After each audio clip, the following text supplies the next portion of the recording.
Folks, Black Star Network is here. Hold no punches! I'm real revolutionary right now. Black power. Support this man, Black Media. He makes sure that our stories are told. Thank you for being the voice of Black America, Roland. Stay black. I love y'all. All momentum we have now, we have to keep this going. The video looks phenomenal. See, this difference between Black Star Network and Black-owned media and something like CNN. You can't be black own media and be scared. It's time to be smart. Bring your eyeballs home. You dig?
Today's Wednesday, May 22nd, 2024, coming up on Roland Martin Unfiltered, streaming live on the Black Star Network.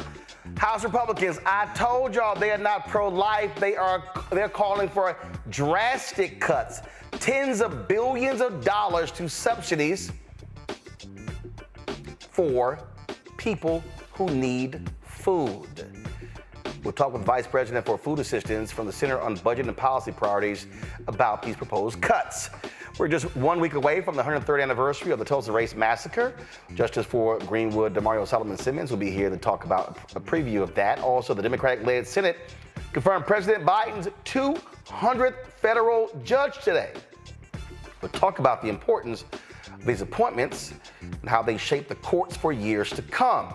In our Tech Talk segment, Fed-based founder Isaac Hayes III will talk about the benefits to raise equity crowdfunding. Also, the Crockett Chronicles will be joined by Texas Congresswoman Jasmine Crockett. Let's just say she's been getting a little attention today. And we'll talk about today's Oversight Committee hearing. And, ooh, Lord, did she jack up Marjorie Taylor Greene. And the bleach blonde, bad-built butch body comment is taking over the internet. It's time to bring the funk. I'm Roland Martin Unfiltered on the Black Star Network. Let's go. He's got it. Whatever the miss, he's on it. Whatever it is, he's got the scoop, the fact, the find. And when it breaks, he's right on time and it's rolling. Best believe he's knowing. Putting it down from sports to news to politics. With entertainment just for kicks, he's rolling. It's on go, roll, y'all. It's Rolling Martin, yeah. Rolling with Rolling now. He's funk, he's fresh, he's real, the best, you know he's Rolling Martin now.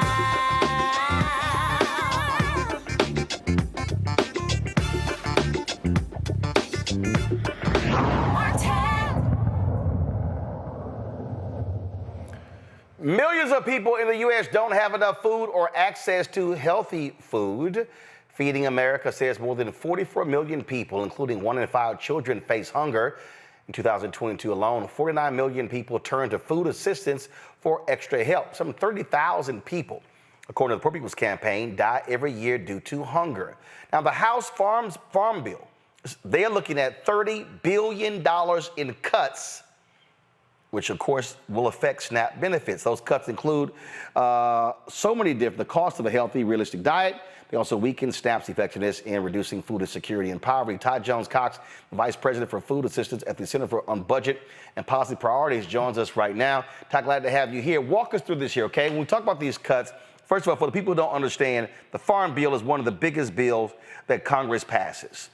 And Republicans are always trying to make cuts that down. They don't cut defense. They always try to make excuses when it comes to SNAP benefits.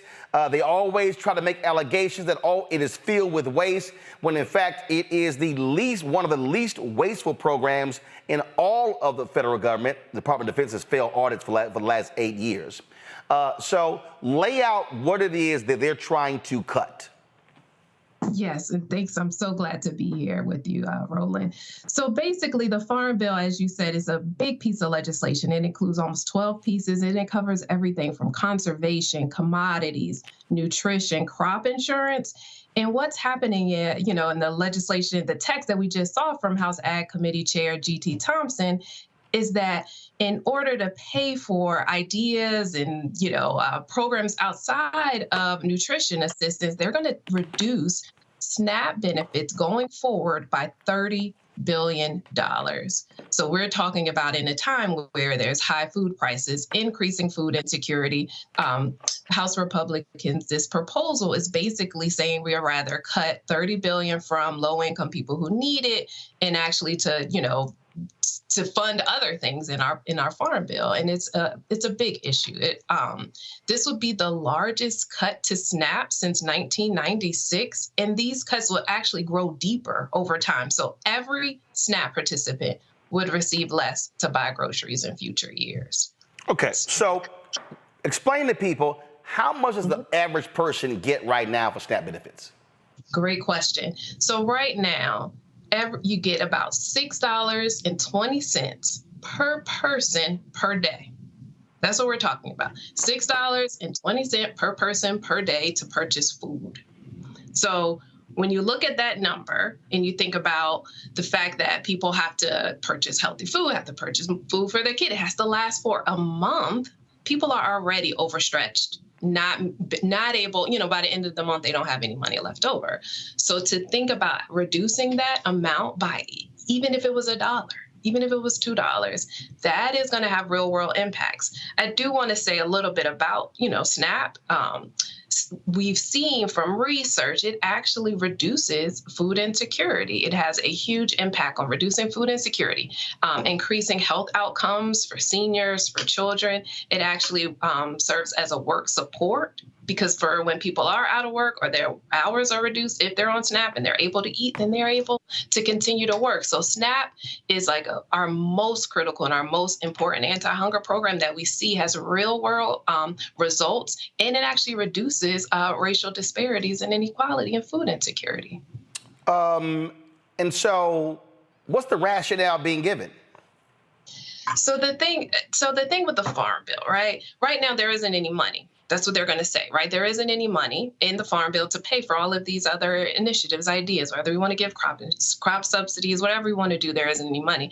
But what happened in 2021 is that SNAP received a slight boost because it was out of date. So how they determine SNAP benefits, they hadn't really looked at, like, these benefit amounts are super low. So there was a big increase to SNAP in 2021 that actually raised everyone benefits by about $1.40. It has a cost because you're trying to feed people. And now, in order to pay for other things, they're looking at SNAP as basically a piggy bank in the Farm Bill. Okay. That makes sense. What I'm saying, it's a lot of money because it's covering 42 million people, right? 42 million people are able to use the SNAP program to help themselves purchase food. And so in order to pay for things, outside of SNAP, we're going to look at SNAP as the piggy bank and an opportunity to pay for our other initiatives. Versus at this time, what really needs to be the focus is protecting and strengthening SNAP, because we are still facing really high rates of food insecurity. Like, people are still hungry right now. And so why would it, at this time, would we think to reduce this program that is so important and so critical and actually has real results? Why would that be the time to cut it? But also what happens is, so now they're trying to also talk about these work requirements, okay? We're not talking about, okay, again, we talk about how much somebody's getting. Let's just be real clear. People aren't getting like $2,500 a month, right? Correct. Right. It's based on, like I said, So from a dollar standpoint, again, what? In fact, there's a press release that y'all put out that said SNAP benefits average, come on, go to my iPad, y'all. You say SNAP benefits average only about $6 per person per day. Per day. Correct. $6 per day. So that means that if you're hungry and if you do 3 meals a day, then it's $2 a meal. Tell me what you're eating. Tell me where you're eating. Right. And so that's the people who, so like you said, so the work requirements, to talk about that really quickly, because there is a lot of misinformation around the requirement. First of all, SNAP is an anti-hunger program. The goal of it is really to provide food assistance for people in need. The bulk of the people on SNAP are children. So we're not expecting children to work. The second largest proportion is seniors and individuals with disabilities. And then when we look at the last slice of people who are on SNAP, it is individuals that are of working age. And the majority of SNAP participants actually work. There's so much evidence showing that. And those who do work, the reason they're still able to get SNAP is because their wages just aren't high enough. And at the end of the day, they don't have enough money to make ends meet. Separately, SNAP is a program that is supposed to be there for when people are out of work or their earnings are reduced. And a lot of people who are on SNAP are in jobs where your hours and wages and everything changes. And so that, there is most people on SNAP who can work actually do work. And so the fact that to say that people need to have a work requirement in order to make someone work, in order to make someone want to eat, we're not talking about people who do not want to work. People are working. They're not making enough. Also, there's so much evidence showing that work requirements, when they are placed on these programs, actually do not lead to work. Right? They do not lead to full-time employment or better employment. They actually just lead to more hunger. What happens is people get cut off and now they're hungry. And a lot of workers also have children. And so then we're talking about children who aren't able to eat. There's so much evidence that shows that work requirements do not actually work, and that what does work is having a program here like SNAP that is there when people are working, when they aren't working, when they're in between jobs, so that this one less thing they have to worry about in their day-to-day is, what am I going to eat, right? What am I going to eat, and what are my kids going to eat? Just for folks to understand, when we talk about the budget, go to my iPad. This is the deal. The Defense Appropriations Bill for fiscal year 2024 provides a total of $824.48 billion, which is $26.7 billion more than in 2023. That means that the cost of the cuts, if y'all want to make a comparison, they're trying to pay for this defense increase by essentially cutting food. And what folk also don't understand, Ty, tell us, how many veterans rely on SNAP? That's a great question. So while the numbers are a little shaky, but we have about 8% of the people who are on SNAP are actually veterans. I don't have the exact number in front of me, but that's a pretty big percentage. And we actually think it's more the way they're able to count how many veterans are actually in SNAP is those who actually receive veterans benefits, but we know not every vet actually receives veterans benefits. So there's probably even more veterans that are actually on the program than what we're counting with the 8%. So we're talking about people who serve their country, right? Who serve their country, right? And now are having trouble purchasing food. And then, we're thinking it's okay to cut those individuals. And again, I want everybody, go to my iPad. This is right here from the USDA. Military and veteran families, benefits that you have earned, programs for which you may be eligible: SNAP, WIC, FDPIR, SFSP. So the folk who gives more, so let me explain, the folk who want to give more money to defense, which actually rewards defense contractors, want to cut SNAP when you actually have military families and veterans who use SNAP as well. So folk need to realize when they jacking the money up for defense, that ain't going to the troops and their families. That's going to defense contractors. Right. And I want to, Go ahead. No, I just wanted to also just emphasize another piece about SNAP. Like, in addition to that, it impacts the participants, right? But retailers, grocers, farmers, this is a program because it provides a core benefit of food. Like it just has a ripple effect throughout our country and throughout our economy. So it's important for the participants, but it's also important for retailers and communities and farmers. And so this is the program that we need to make sure that we invest. So first of all, let me put it in a different way than you. If you give the money to folk to buy food, they gonna buy food, which means they're gonna buy it from grocery stores. They're gonna buy it from retail outlets. And again, I still want to go back to here. This is a story that was in Roll Call a year ago. Renewed push is on to help hungry military families.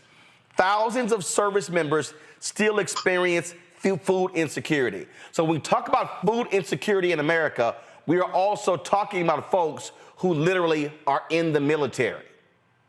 So working, right? And so we can't sit and think that people aren't working that are on SNAP. We are talking about military families who are working, not making enough, and still need SNAP. And we need it there for them and all the other families who receive SNAP. And just final point here on this here, go back to my iPad.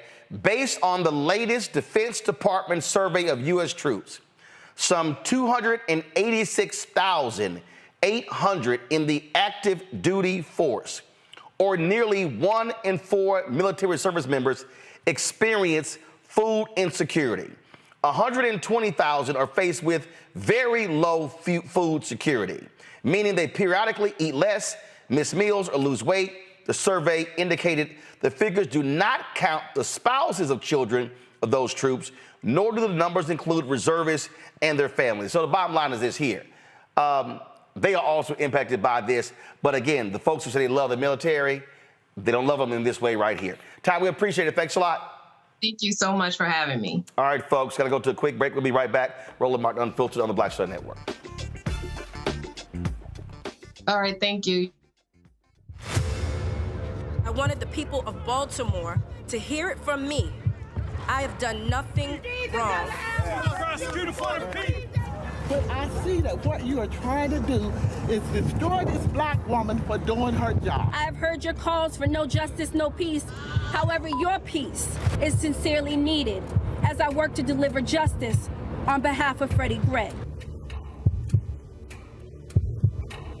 Maryland was a force to be reckoned with. I was assuming this is all because of Freddie Gray, but it actually is much deeper than that. Baltimore's top prosecutor, a woman named Marilyn Mosby, was indicted yesterday in the Eastern District of Maryland for perjury. Couldn't help but think about Donald Trump. This is what you got to deal with when you are a black woman fighting for just causes in America. Yeah, but just taking on the police, period. She's stepping on their toes. They want to cross her out of the system so she can't stand up for the preacher. Reached in the pool and grabbed me and pulled me out. Imagine if this were you. You would want people to stand in your corner. I lost my car. I lost my job. I lost my marriage. And I almost lost my mind for a little while. It's just so much right now, Lord, and I'm just saying, why are you putting all of this on me? I'm about to break. Next on A Balanced Life with me, Dr. Jackie, summertime when the living is easy, or is it? Summer vacations, class reunions, kids in summer camp, all fun, but stressful.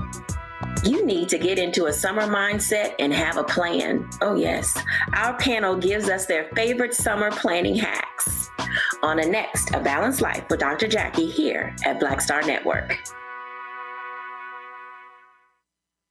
Coming soon to the Black Star Network. It was my junior year at Georgetown, and Spike calls me and he says, Malcolm, what are you doing next year? So, graduating, you know? He said, take a year off, work on Malcolm X. I said, okay. But first of all, for the folks who don't know, Spike is my cousin. Spike is my cousin. Just for the person watching, like, how the hell is Spike just gonna tell you that it's true? It's true.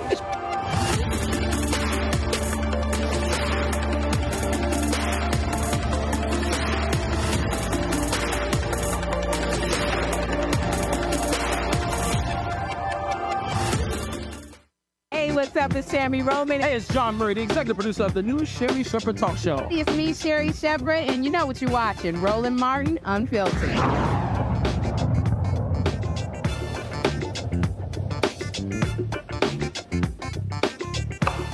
Let's go to our panel. Rebecca Carruthers, Vice President at Fair Elections Center out of D.C. A. Scott Bolden, who is of course, lawyer here in D.C., former chair of the National Bar Association. Pat, glad to have both of you. Rebecca, we saw this last time. Again, Republicans, they always are targeting SNAP. They always want to cut benefits. They always are trying to blame these poor people. They're not working. They are the working poor. They are service members. And again, isn't it interesting in this country how we got no problem spending billions upon billions upon billions on defense, but then when it comes to food insecurity, to go, the hell with it, they can deal with it. We are spending billions of dollars sending it overseas for war. But you're right. But when it comes to feeding Americans, all of a sudden this Congress has a problem with it. And you know what? There's something that I want to let the House Republicans know. Old people vote. And you're literally cutting food and taking food out of the mouths of our elders in this country. They're going to remember that when it comes time to vote. I also want to point out the young people and some of the college students who rely on SNAP benefits because of the amounts of food insecurity, especially in HBCUs. 1 out of 2 students have reported not having enough food in the last 90 days. You know, we also learned during the pandemic when children weren't regularly attending in-person school, we saw that there was a need to step up and provide food for these school children who many of them get their food because of these various programs in the Farm Bill that provides food assistance, especially for Title I schools. You know, and this isn't just a Black problem. This isn't just a Hispanic problem, but there are many poor white people in this country that require on this in order to have at least some type of nutrition. And so the Democratic Party really needs to connect the dots and let people know these people are stealing food out your mouth. They don't think you deserve it. If you've served in the military, you're a current military family, and you do not have enough to eat, so what? So I really want to see how the Democrats are going to connect messaging around this to make sure that people understand, hey, if you continue with this type of House makeup, if you have a Trump administration, Trump is the type of president who will sign off on a bill like this that would reach his desk. So I'm hoping the American public is paying attention, but I'm also hoping that the Democratic Party uses this opportunity to connect with messaging and let people know, hey, there is a stark difference between the two parties. You know, Scott, I'm sitting here looking at this piece in the New Republic. Stephen, go to my iPad. It says, for most of SNAP's decades-long history, benefits were determined on a cost-neutral basis. The TFP was only updated 3 times, in 1983, 1999, 2006. That changed with the 2018 Farm Bill, which was approved while Republicans controlled Congress and the White House. It says the bill required the TFP to be reevaluated by 2022, every 5 years thereafter. 2021, the Biden administration updated the TFP to increase the maximum monthly SNAP benefit by 21%, averaging out to be a little over $6 in benefits per person per day. This development outraged Republicans who argued that the U.S. Department of Agriculture violated congressional review and resulted in the first ever $1 trillion farm bill. Now, here's what's so crazy. The SNAP benefits, Scott, are not $1 billion. It's the total farm bill. Here's what the Republicans never want to talk about with the farm bill. They never want to talk about all of them subsidies, welfare, being given to largely white farmers to not grow stuff. But they're complaining about people getting money to actually buy food, but they're handing away massive subsidies. And most of those poor white farmers that they're giving the money to are in the top of the poorest states. Top 10 poorest states are what, Roland? Red states. But here's another point when you get to that $6 per person per day. It's even worse than that in the sense of the following, right? Michelle Martin, a brilliant journalist who's a colleague of yours, who I'm sure you know, was with ABC about 15 years ago. And she did this piece on poor people and how poor health and what causes poor health with poor people that taxes the healthcare system. You know what it is? It's that they don't have enough money to buy healthy food. They're in food deserts, and the food access to food in their poor communities, whether it's rural America or urban America, these food deserts, the quality of food that they have access to, as limited as it may be, is not of high quality, right? It's high in sugar, high in carbohydrates. It's processed food, right? And so they take that $6 and they buy 3 bags of Cheese Whiz or Cheetos so that they can feed their family, which is completely unhealthy, right? And then what happens? They develop diabetes, right? They develop heart conditions. They develop all kinds of other health challenges that come with poor eating, right? So now you're taxing the healthcare system, right? Everybody's got diabetes now. They have other issues, all because of a poor diet. So the food, or the lack of food service, or the lack of food in these food deserts feeds right into the healthcare challenges and the healthcare crisis, not just in Black America, but all America. It is a vicious cycle that the only people that are benefiting from this, right, aren't the food manufacturers, in fact, but the pharmaceutical companies. In fact, the only good thing in this bill, go to my iPad, is that the House Farm Bill would remove the ban on low-income Americans who have a drug conviction felony from obtaining SNAP benefits. This goes to show you, Rebecca, how shameful and despicable this country is. Oh, if you had a drug felony conviction, they're saying, yeah, you can't apply for food benefits. You can't eat. Like, this is literally insane. And even to Scott's point of even calling this food deserts, I'm going to push back. I'm not going to call this food deserts because deserts are a phenomenon that occurs in nature, right? But let's call this food apartheid because there is intentionally, we know that there is redlining with where grocery stores and places to buy fresh food, Exactly. you know, where they're placed. So this is intentional. None of this is by accident or oops, we didn't know that there's large swaths of people, mainly Black folks and mainly Hispanic folks who don't have access to quality, affordable food. This is just, it really shows you the priorities in this country. And, you know, it's even as we're talking about the subsidies, and when, like, I'm from the state of Nebraska, there are many farms that receive subsidies there, and these people are multi-millionaires. These aren't people who are literally requiring on this subsidy for their next meal, or that they're going undernourished or malnourished because they don't have proper resources. Instead, these are very wealthy, even the family, most of your family farms now are large super corporations. It's not just your mom and pop farm of the 1930s trying to survive the Dust Bowl. So just for the viewers to understand what's happening here, the priority is in this country is to serve the rich and not the everyday person. And what ends up happening is all of us are paying taxes, but only few at the top are benefiting from shared resources. Roland, one other thing, Scott, 1 second. So go ahead. This is the actual farm bill itself. I just want y'all to see what's all in it. You see stuff we're dealing with acres, non-recourse marketing assistance loans, repayment rates for upland cotton, long grain rice, medium grain rice, sugar allotments, dairy. Then, of course, you have right there SNAP. Look, emergency assistance for honeybees, tree assistance program, assistance in the form of block grants.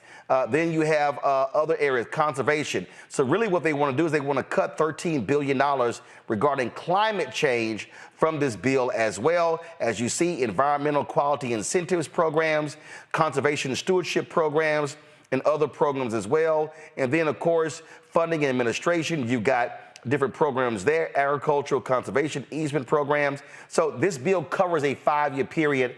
And so people just need to understand when we talk about the farm bill, it's a whole lot. In fact, the USDA, folks don't realize here, actually has one of the largest banks in the country because they fund projects in places that traditional banks do not. Go ahead, Scott. You can go to upper northwest Washington, D.C. in the Palisades, find a Whole Foods and even a Safeway or a Giant and look at the food offerings. 10 times more healthy food offerings. You go to Southeast Washington, go to any one of those supermarkets, and I promise you, you have a higher collection or selection rather of saturated foods, foods at high fat, high carbs, and no food education program available in Southeast Washington, right? Poor people can't even get educated on healthy eating because their choices, even when they do have a grocery store there, aren't offering them choices. You can't tell me that's because they're poor and Black versus upper northwest or the Palisades. Well, first of all, that's just dealing with food deserts. At the end of the day, they don't even care. They just simply want to cut all benefits whatsoever. And so we'll see what happens with the ballot there. Remember, if it gets the Republicans in the House, it still has to go over to the Senate, where Democrats could potentially block it as well. Gotta take a break. We come back. We're going to talk about the 103rd commemoration of the Tulsa Race Massacre. Also, we'll be joined by Congresswoman Jasmine Crockett on today's show. Boy, she's got folks talking with her going after Marjorie Taylor Greene. Plus, we'll talk about equity crowdfunding and benefits. In addition to that, we also will deal with the 200th federal judge confirmed under President Biden. And he's appointed the most Black federal judges of any president in American history, including President Barack Obama. Folks, support the Black Star Network by joining our Bring the Funk fan club. Send your check and money order. P.O. Box 57196, Washington, D.C., 20037-0196. Cash App, $RM Unfiltered. PayPal, R Martin Unfiltered. Venmo is RM Unfiltered. Zelle, Roland at RolandSMartin.com. Roland at RolandMartinUnfiltered.com. Download the Black Star Network app, Apple phone, Android phone, Apple TV, Android TV, Roku, Amazon Fire TV, Xbox One, Samsung Smart TV. Back in a moment. First, President Barack Obama's road to the White House. We got about 500 copies of the book available. And so this actually is all of the coverage of the 2008 election. But the other thing is this here. I talked to folks like Malik Yoba, Hill Harper, Erica Alexander, Kevin Lau, Spike Lee, Tatiana Ali. But there's a lot of behind-the-scenes stuff in here as well, where I talked about some of the stuff that went down at CNN. Also, when you go through here, a lot of the photos that you see in here, photos that I actually shot, photos that were my time at CNN. And so what I decided to do, because one, I published the book and I own it myself, is that so I said, you know what, I'm going to slash the price to $10. I'm not reprinting the book. So once we are sold out of these 500, that's it. They're gone. So you can go to RolandSMartin.com/the-first to get a copy of this book. Everybody who orders this book through the website, not on Amazon, only through RolandSMartin.com. I will personally autograph and mail you a copy of this book. It's all of the covers, the actual interviews that I did with him. And just to show you, of course, when it came out, there's actually even in here the interviews that I did with him and Michelle Obama, which won TV One cable networks its first 2 NAACP Image Awards. And so all of that for $10, go to RolandSMartin.com the first and order your copy today. Next on Get Wealthy with me, Deborah Owens, America's Wealth Coach, women of color are starting 90% of the businesses in this country. That's the good news. The bad news, as a rule, we're not making nearly as much as everyone else. But joining us on the next Get Wealthy episode is Betty Hines. She's a business strategist, and she's showing women how to elevate other women. I don't like to say this openly, but we're getting better at it. Women struggle with collaborating with each other. And for that reason, one of the things that I demonstrate in the sessions that I have is that you can go further together if you collaborate. That's right here on Get Wealthy, only on Black Star Network.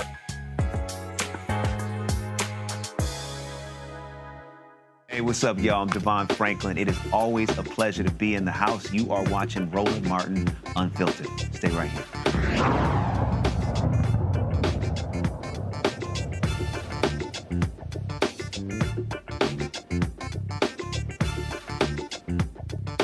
Between May 31st and June 1st, 1921, white supremacists in Tulsa, Oklahoma caused millions of dollars in damage, killed hundreds of black residents in what we know as the Tulsa Race Massacre. 2 folks are still survivors. Centenarians Mother Randall and Mother Fletcher continue to fight for justice. What's going to be taking place, of course, next week. In addition to the gala is also going to be a short documentary about Black Wall Street and the Tulsa Race Massacre premiering on the anniversary of the massacre. Damario Solomon-Simmons, founder of Justice for Greenwood, joins us right now. Damario, what's happening? So, what's going on, my dude? What's this doc? Hey, Mini Doc, we got a national partnership with Lush Cosmetics throughout the nation. And to kick this off on May 31st, the 103rd anniversary of the massacre, we're having a mini documentary about the work that we're doing to secure justice and reparations, not just for our 2 lovely young ladies who are 110 and 109, but the entire Greenwood community. So, and where's it airing? It is airing in Tulsa, Oklahoma at the Circle Cinema. And right, so it's going to be airing there, but it's airing on... Yes, on June 1st, we'll be airing it. You can go to greenwoodisstillburning.com, greenwoodisstillburning.com, and we're going to air it, premiere nationwide on our website. Now, you're also still waiting to hear from the Oklahoma Supreme Court, correct? Yeah, absolutely. As you know, on April 2nd, we gave our actual oral argument in front of the Oklahoma Supreme Court. We need 5 out of the 9 justices to come back with a yes vote, and they're not telling us if we actually won the case yet. We're just asking them to allow us to move forward into discovery and towards a trial. We hope and praying and have everyone to be praying that we get a decision as soon as possible. Time is of the essence. We do know that the Oklahoma Supreme Court takes a recess at the end of June all the way to September. So hopefully, fingers crossed and praying every day that we get a decision before June 30th. So, so walk through the events that will be taking place next week. So my sister, Dr. Tiffany Crutcher of the Terrence Crutcher Foundation, it's her 4th annual Legacy Fest. And so on May 31st and June 1st, which is the 103rd anniversary of the massacre, we have a multitude of events happening. You already talked about our mini doc that we're doing that night on May 31st. She also has other events with book readings and other things to empower the community. And then we're going to have a commemoration concert with Brother Anthony Hamilton. And I heard that we have this fantastic, unbelievable host, June 1st. Gotcha. So everything 2024. All happening on May 31st and June 1st. Got it. Because those are the 2 days of the massacre. The massacre, a lot of people don't understand, lasted over 2 days. It took them about 12 hours to break through the defenses of the black men that was protecting Greenwood. Once they were able to break through the defenses, then they were able to pour in to Greenwood. And you know, at one time, Roland, according to the National Guard General, writing in his after-action report, he said that when he got on the scene, there were 20 to 25,000 whites tearing up everything in Tulsa and Greenwood. And they did it over a 2-day period. Mm-hmm. And I heard that we got this amazing host for June 1st to host the Anthony Hamilton concert. Who's that? Some guy who plays a little club named Roland Martin that plays a little club called Alpha. Well, first off, for all the people who didn't remind them, we did start off as a study club, and you never have associated Omegas with study. Hey, you know what? It's your show, man. I was just going to but that's also a fact. So just let you know that. So well, I think the founder of Black History Month, Dr. Carter G. Woodson, was considered a scholar. That's just one. You had to follow those who study. Well, it's you call it the study of Negro history is what he founded his organization. Yeah, the Association for the Study of Negro History. Okay, well, we made history too. Actually, you didn't. Absolutely, every day. Yeah, like I said, I had to come on here to validate every once in a while. Y'all, the audience know they've been missing me. No, I come on here and I validate to make sure everything's good. Everybody knows this is an absolute lie. So whether I got to deal with you, Cap, or Scott, both of y'all belong to youth groups, but that's the reality. What's up, Scott? You hear this? You hear this craziness? He knows. Without Alpha, they Cap aside. See? And y'all took one of our colors. So both of y'all are frankly biters. Hey, just zoom in on these cufflinks. No, that's not going to happen. Zoom in on these cufflinks. I guarantee it's not going to happen. First of all, a small cufflink, because the Alpha cufflinks, they can see them from where they are right now. Oh, man. See how it is? All right, y'all, we got a trailer for the documentary. Let's go ahead and show that because all this drivel you're hearing is really not check out this trailer. Not helping you at all. It's short. It's just 22 seconds. All right, y'all go ahead and show the trailer. You talk about the 1921 Tulsa Race Massacre, talking about the worst act of domestic terrorism in the history of this country. When you look at this photo, anybody in their right mind would demand justice for Greenwood. Greenwood is still burning. So there was a lot of activity around the 100th. Right. I remember they had the big so-called conference or whatever taking place at the convention center. Right. So I'm curious to know what happened. Because again, you always have folks showing up for the anniversary stuff. Right. But did they come back? Did they do anything? No, I mean, as you know, Roland, we were calling for reparations, and the city of Tulsa, as you know, raised about $30 million that they used for themselves to build their own museum and to continue to promote themselves and whitewash their reputation. And as you know, they took out a full-page ad in the USA Today and falsely said the city of Tulsa was leading the nation in racial healing. And since that time, we've been asking for, hey, you need to do something for those who suffered the massacre, that's the living survivors. At that time, we had 3 living survivors. Unfortunately, we lost my guy, Uncle Red, Hughes Van Ellis, at 102 years old back in October. And we've been fighting every day to try to get those individuals and the community to see justice. And nothing has happened. There hasn't been any reparations paid, hasn't been anything built. No land has been given back. We can't even get a proper apology from people who actually perpetrated the massacre. That's the city of Tulsa, the chamber, Tulsa County, Tulsa Sheriff's Office, and obviously the Oklahoma Military Department. So here's what I'm talking about. So I remember at the convention center that there's a big economic event. Go to my iPad. And so they called it Black Commerce Street. It was all this sort of stuff. It was presented by J.P. Morgan Chase.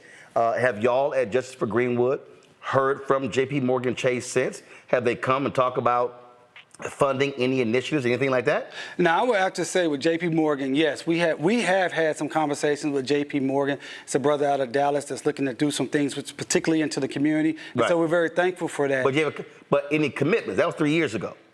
We haven't received any commitment at Justice for Greenwood. That's my point. But I do know, I will say, to be fair to J.P. Morgan, they have done something in Tulsa with some business incubation, business incubator type development. Okay. All right. So this here was these, and I purposely took these photos presenting sponsors. What has Nationwide done? To my knowledge, nothing. To my knowledge. Okay. All right. So you say J.P. Morgan is doing some stuff. What has the Bank of Oklahoma done? To my knowledge, nothing. Okay. Combs Enterprises was on here. That's Diddy's company. Anything? To my knowledge, nothing. Deloitte Digital. Anything? To my knowledge, nothing. Okay. Salesforce. Again, to my knowledge, nothing. Walmart.org. To my knowledge, nothing. All right. Let me see here. I think there was another.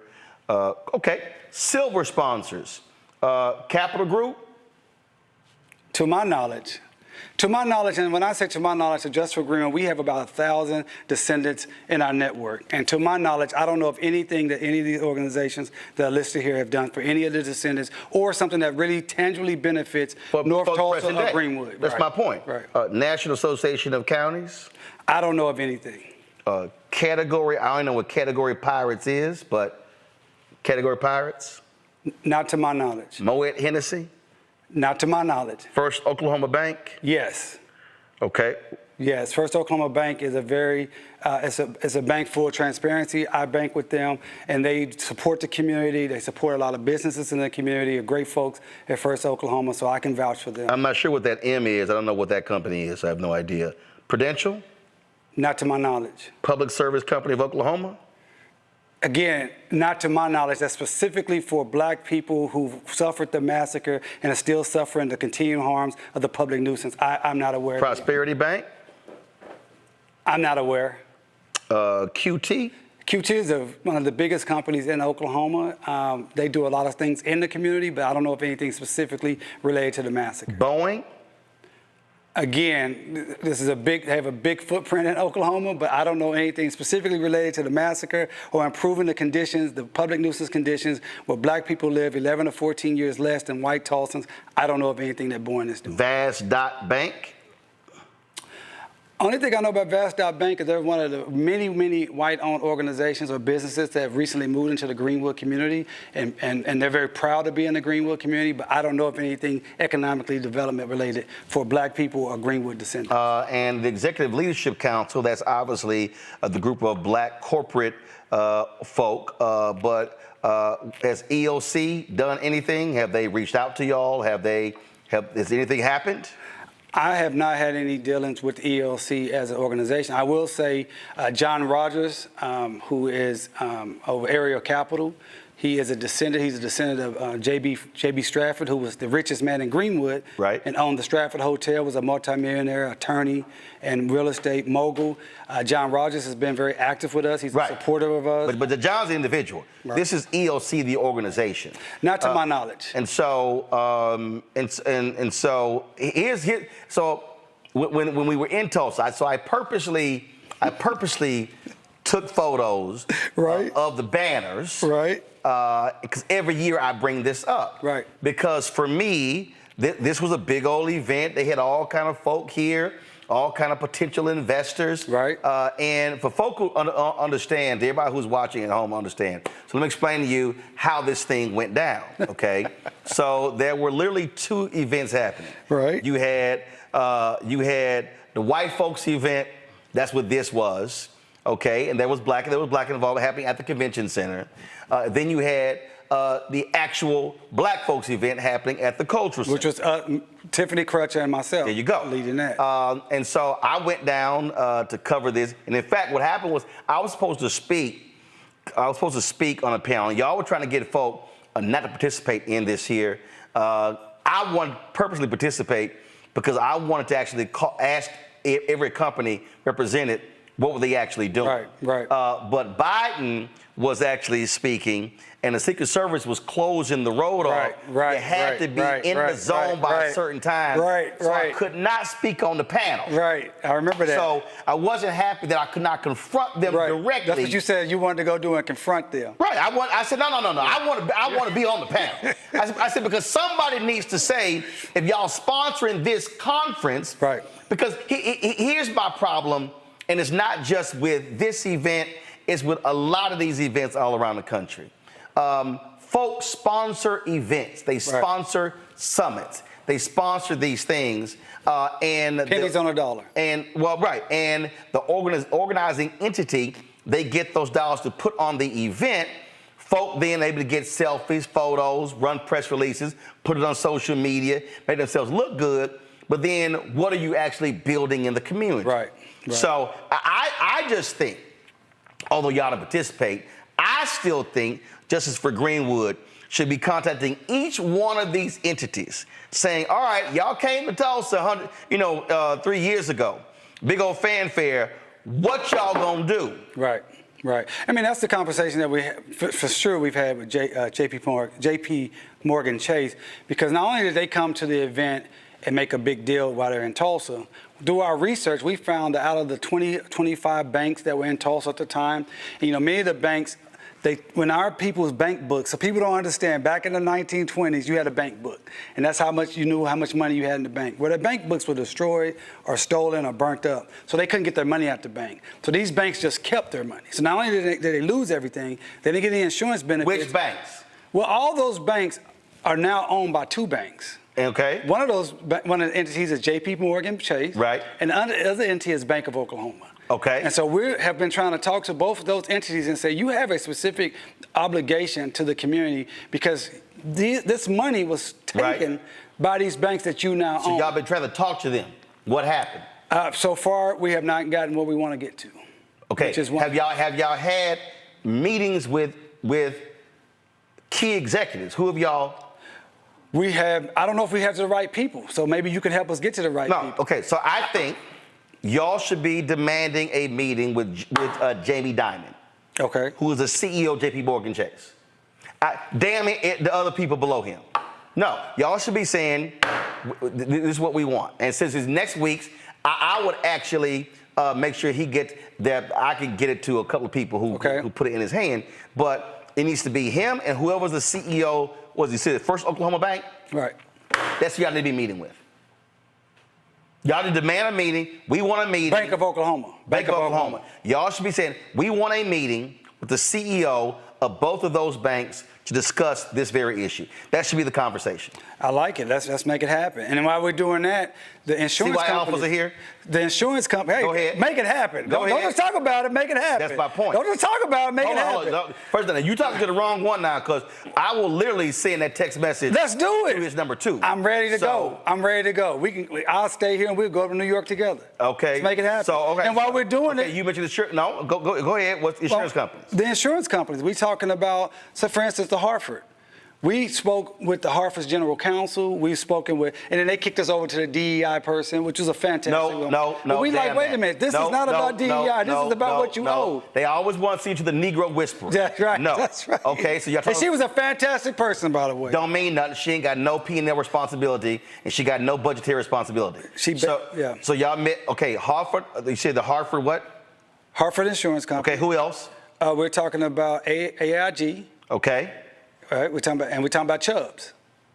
Those three. Those three insurance companies own the insurance companies that refuse to pay insurance claims for the Tulsa Race Massacre. All right, so here's your homework. Okay. Here's your homework. This is your homework. Okay. All right. This is your homework. And that is, y'all need to be.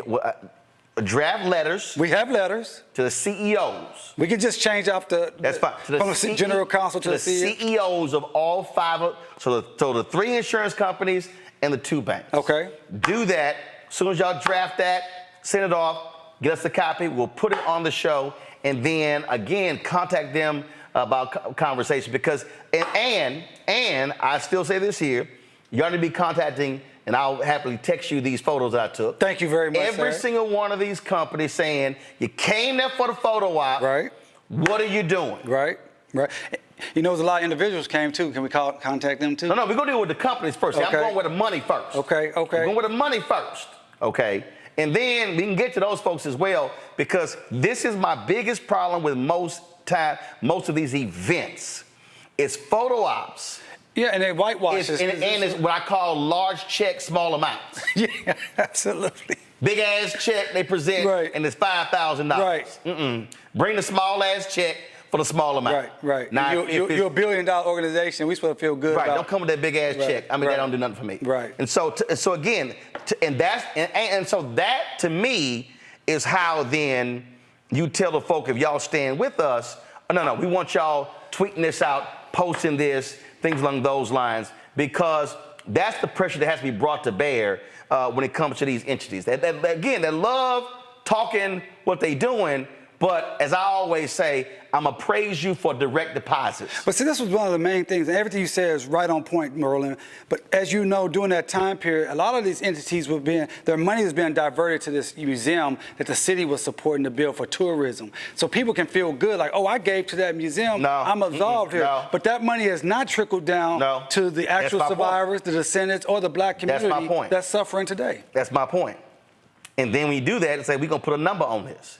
That's what I'm talking about. Right. That's what I'm talking about, because I'm just tired of there being gatherings that are photo op opportunities and we getting played and pimped, and it's not real economic development taking place. None at all. It looks no different from the time you were there. I mean, you came to Tulsa 10-something years ago.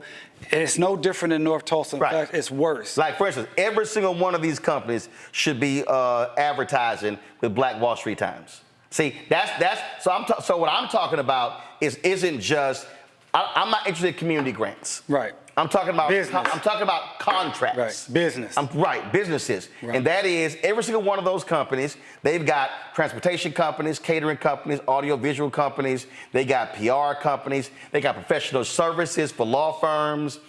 They got professional services for accounting firms. So the question is, all right, what black law firms are you? See, so those are annual dollars. Right. That's what I'm talking about.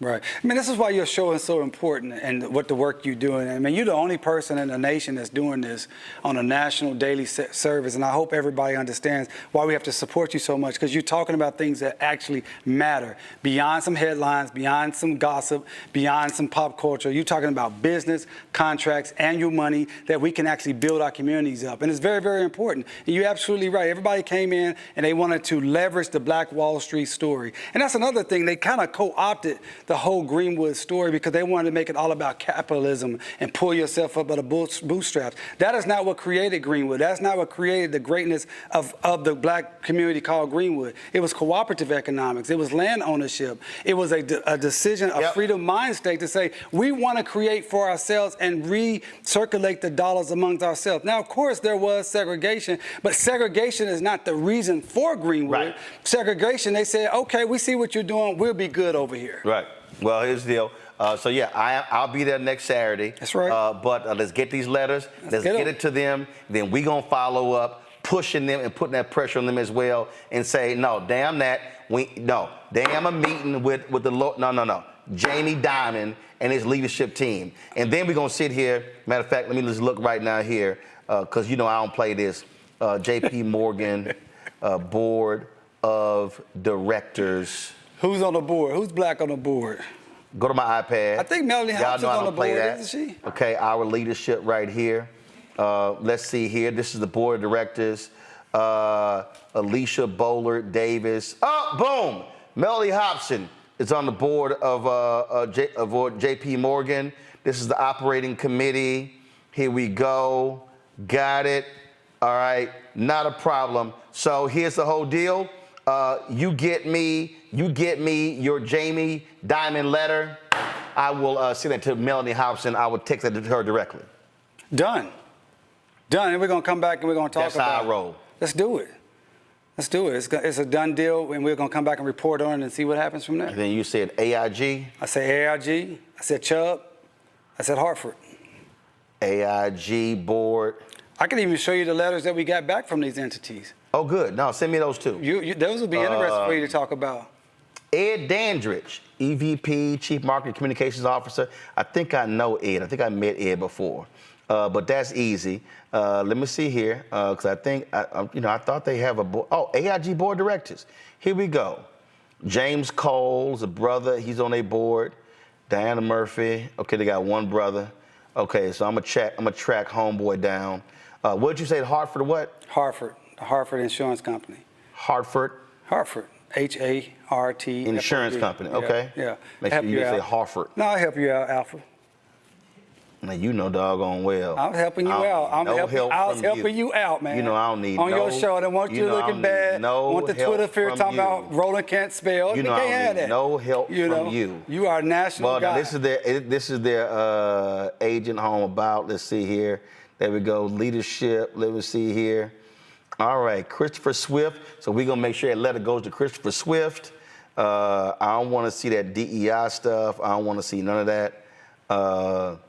And I ain't got nothing against DEI, but that's not where the power is. Right, it's not where the power is, it's not where the budget is, it's not where the money is. There you go. And this is not about diversity, inclusion, equity, and inclusion. This is about the money that they did not pay. It's about the money. All People had contracts, and they didn't affirm them. I'm not sure the Hartford is a public company, but we're going to find out their board of directors, and we're going to hit those folks too. But yeah, that's how we're going to do this thing. So Justice for Greenwood, that's what I'm talking about. You get me the letters, and we'll get that going. Got you. All right. No problem. I appreciate it. All right. Always. Hey, always good to be with you, my dude. Absolutely. And we can't wait to get you to Tulsa. Your life has been improved. You just touched it out. I'm going to lay hands on you. Going to a quick break. Coming right back. Isaac Hayes III, fan base. Then we'll be chatting with Congresswoman Jasmine Crockett. We'll be right back on the Black Star Network. Nobody knew that healthcare could be so complicated. Trump was a failure on healthcare. Hundreds of thousands of Black Americans lost healthcare insurance. That is outrageous. And if he's president again, he would cancel insurance for millions more of us. We cannot go back. President Biden and Vice President Harris have lowered healthcare premiums and expanded coverage for Black families. They also capped the price of insulin at $35. Joe Biden is getting the job done for people just like me. I'm Joe Biden, and I approve this message. Fanbase is pioneering a new era of social media for the creator economy. This next generation social media app with over 600,000 users is raising $17 million, and now is your chance to invest. For details on how to invest, visit startengine.com/fanbase or scan the QR code. Another way we're giving you the freedom to be you without limits. Next on A Balanced Life with me, Dr. Jackie, summertime when the living is easy, or is it? Summer vacations, class reunions, kids in summer camp, all fun, but stressful. You need to get into a summer mindset and have a plan. Oh yes, our panel gives us their favorite summer planning hacks. On the next A Balanced Life with Dr. Jackie here at Black Star Network. This is Essence Atkins. What's the love king of R&B, Raheem Devon? It's me, Sherry Shepard, and you know what you're watching. You're watching Roland Martin, Unfiltered.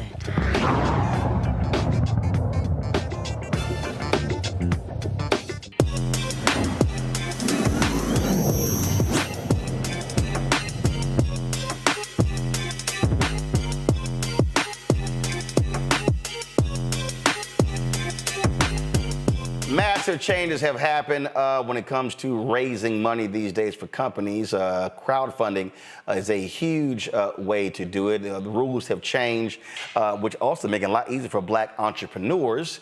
Isaac Hayes III, founder of Fanbase, joins us right now. Isaac, glad to have you back for Tech Talk. We talk about crowdfunding. We can thank President Barack Obama and his administration for helping push that, where the rules were changed in terms of how much you could raise, correct? Yes, absolutely. 2015, the Jobs Act was launched, and it was signed into law, and basically it removed the accredited investor regulation, which means anybody, any American, anybody can invest in an early stage startup regardless of their net worth or annual income. So when you hear of these these massively huge tech companies that were funded by venture capitalists or angel investors, now it gives the opportunity for the general public to be one of those people. And so that law came into effect in 2015, And that is what I've been using and what I've used successfully to raise capital for fan base. And so it's a way for people to actually have equity in corporations that can scale to millions and billions of dollars. And you can have, the great opportunity that all these other people have that are already rich to invest and put money into a startup and then have it turn into a big return. So there are a lot of different folks out there. You got Start Engine, you got Republic, so you've got multiple platforms. Yes. So WeFunder, Republic, Start Engine, which is the one I use, they all offer the same kind of like opportunities. Some of them have different ways that you can raise capital. I went with Start Engine at the time, and Start Engine is now probably the #1 company that allows you to do equity crowd fundraising. The way that it works is that these corporations have often had a hard time raising capital for businesses. So small businesses, anybody. Let's say you want to open up a bakery or, a hair salon or whatever, film a movie or start an app. It's hard to get people to give you money, especially in the Black community. We don't have access to capital from venture capital, or the banks don't loan us money. So now we can crowd from our community and actually raise that capital. But the difference is this is not GoFundMe. This is not WeFunder. This is not a donation. These are actually stock investments where you actually have, equity and ownership in the company. And so these have sprouted up, and they really serve as a great opportunity for Black people, especially Black people, to actually, fund their businesses. And I've helped, multiple companies actually go to Start Engine and raise capital. The Black Bread Company, Crown and Hops, Arrow App, Switch App. These are all companies that I helped raise capital on Start Engine. So I tell everybody, if you really want to have an alternative way to try to raise capital for your business, equity crowdfunding is something you should absolutely try. And obviously for investors, everything is a risk, but this also is a way for small investors to be able to be a part of the process, where normally you get locked out when it comes to making the real money when these companies go public. Yeah, absolutely. So a lot of times with these rounds, let's say you're investing in a tech startup, sometimes the minimums to invest are $50,000, $100,000, $250,000. With my platform and with what we've done on our campaign for Fanbase, which you can invest in now on Start Engine, the minimum to invest is $399. At $665 a share, you get 60 shares of stock in Fanbase, right? And Fanbase is now valued at $160 million. So there is risk involved, but I always say this is oftentimes when we have this this large amount of capital in the Black community, that there's spending power that we have, but a lot of it goes towards luxury goods and non-essentials. And I always talk about this, that, instead of buying something or using this money on something that, you normally might waste or leisurely, what you can do with your money, but you can just say, let me take $400, $600 and invest and actually get some equity in a company. And the reason why that's important is because my mission is to continue to scale Fanbase higher and higher till it is a multi-billion-dollar company. Right now, we're valued at $160 million, but you got to put that in perspective, where platforms like Facebook are a $2.2 trillion company, right? ByteDance, which owns TikTok, is a $350 billion company. Instagram, separated from Facebook, is a $300 billion company. So even if Fanbase gets to $100 billion, which would be phenomenal, out of this world, that's still 1,000x return on the money that you put in. And those are the things that are important. And that's why you see the rich getting richer, because they put 5,000, 2,000, 3,000 to a company.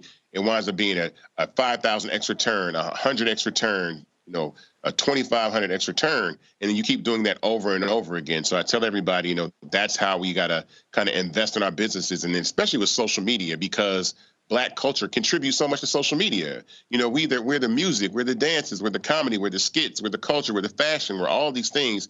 But we don't own Instagram, we don't own Facebook, we don't own TikTok, we don't own X, we don't own Snapchat, we don't own Facebook. And I want us to be able to own these social media platforms. And so I've already successfully raised $10 million in previous rounds, but now I'm launching this new round where we're raising $17 million. And my call to action is for your viewers and everybody who's watching to invest just $600 into Fanbase. If we get 28,650 people to invest $600 in Fanbase, we raise $17 million. And that gives Fanbase the capital to scale faster, build faster, do all these amazing things. And so that's what I'm looking forward to in launching this new round that we got going on. Is there a limit? The last question, I'm going to go to my panel. Is there a limit to how many times you can do a crowd fund? No, actually, well, there's a limit. in Reg CF, which limited us before, the most you can raise is $5 million in a calendar year. When you go to Reg A, which is what we're doing now, you can raise up to $75 million in a year. So we're raising 17. So there's not a limitation. There's a limitation on how much you can raise, but not how many times, how many rounds you can raise. And the maximum that you can invest for anybody, this round is open for accredited and non-accredited investors. So if someone wants to put $1 million into Fanbase, they can invest and put $1 million and get shares in Fanbase, or the $3.99. So it's open for the big boys and the little guys to all come together and have equity and ownership in the company. Gotcha. Scott, your question? Okay, hey man. All right, so I got $600. I want to invest. So yes. I might invest more than $600. So what do I have to do, kind of step by step, in order to give you $600 or to invest in Fanbase for your crowd, for your fundraise? Yeah, so the first thing you would do is you would go to startengine.com/fanbase, right? And it will pull up our campaign page. Once that campaign page, you will see a button that says Get Equity. And then once you do, a few things happen when you invest in Fanbase. The first thing that it does is your money goes into escrow. So it's between the transition. It sits there while the platform does like a money laundering background check. It checks out to make sure that the funds are valid and they're okay. Once those funds are accepted, they move into a pool and you have to confirm your investment. So you'll get another email saying, all right, look, your funds have cleared. Do you want to invest in Fanbase? Because they want to give investors the opportunity to make sure that they're making the right decision. And I love it. So they'll be able to do that. You know, you can click and it says Get Equity, boom. Then it sits in escrow. Then what happens is once you hit that accept and that money hits our bank account, then you are finally invested in Fanbase and have equity in the platform. So I think, like I said, people like you that have $6,000, it's just incredible and amazing that I think that, you know, we can take this opportunity to have people to come on and invest. And if you see right now, you see where we previously crowdfunded on the screen right now, 10 million, just hit $1.2 million raised. So that's another milestone that we just hit.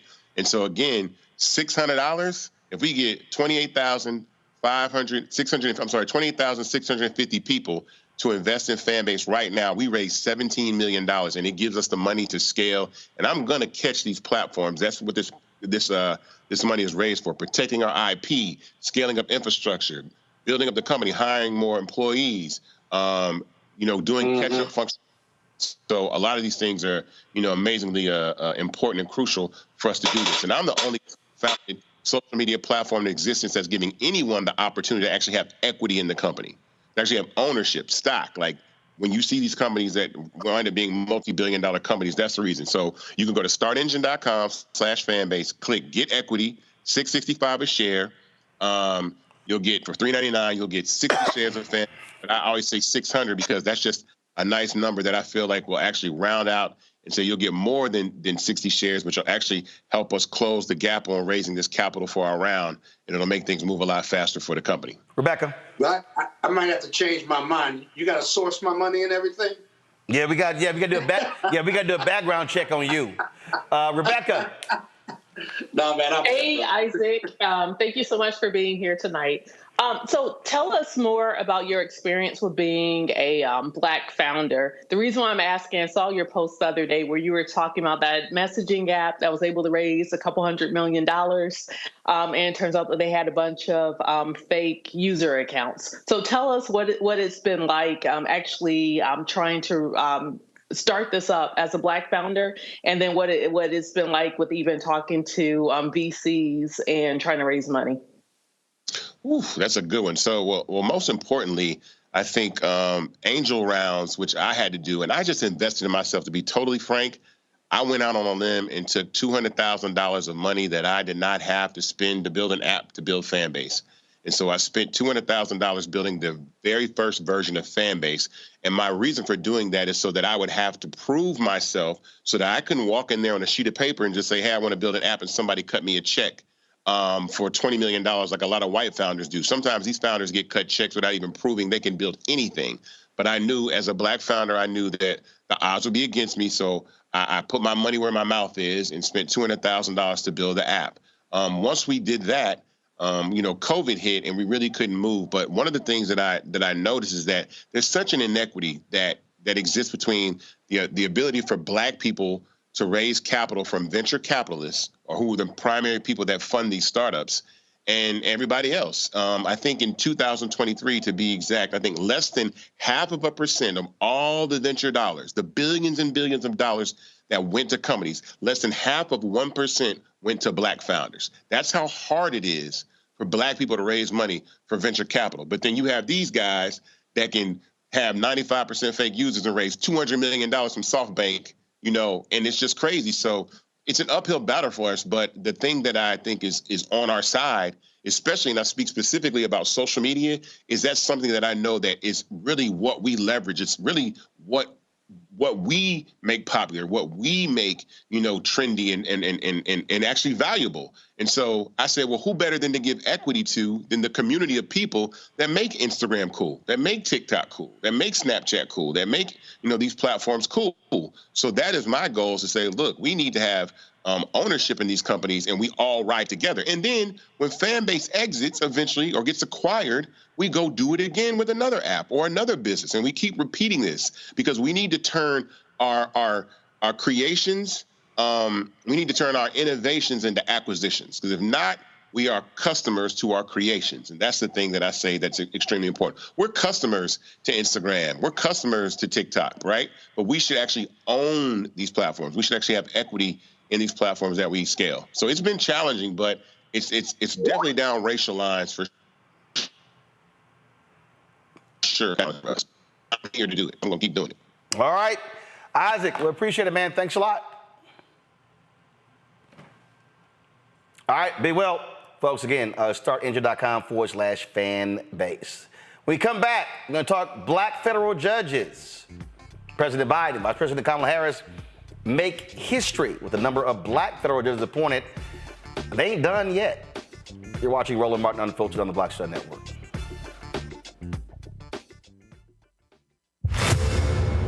I wanted the people of Baltimore to hear it from me. I have done nothing wrong. But I see that what you are trying to do is destroy this Black woman for doing her job. I've heard your calls for no justice, no peace. However, your peace is sincerely needed as I work to deliver justice on behalf of Freddie Gray. Maryland was a force to be reckoned with. I was assuming this was all because of Freddie Gray, but it actually is much deeper than that. Baltimore's top prosecutor, a woman named Marilyn Mosby, was indicted yesterday in the Eastern District of Maryland for perjury. Couldn't help but think about Donald Trump. This is what you got to deal with when you are a Black woman fighting for just causes in America. Yeah, but just taking on the police, period. She's stepping on their toes. They want to cross her out of the system so she can't stand up for the preacher. Reached in the pool and grabbed me and pulled me out. Imagine if this were you. You would want people to stand in your corner. I lost my car. I lost my job. I lost my marriage. And I almost lost my mind for a little while. It's just so much right now, Lord, and I'm just saying, why are you putting all of this on me? I'm about to break. Hey, it's John Murray, the executive producer of the new Sherry Shepherd Talk Show. This is your boy, Earthquake. And you're tuned in to Roland Martin Unfiltered.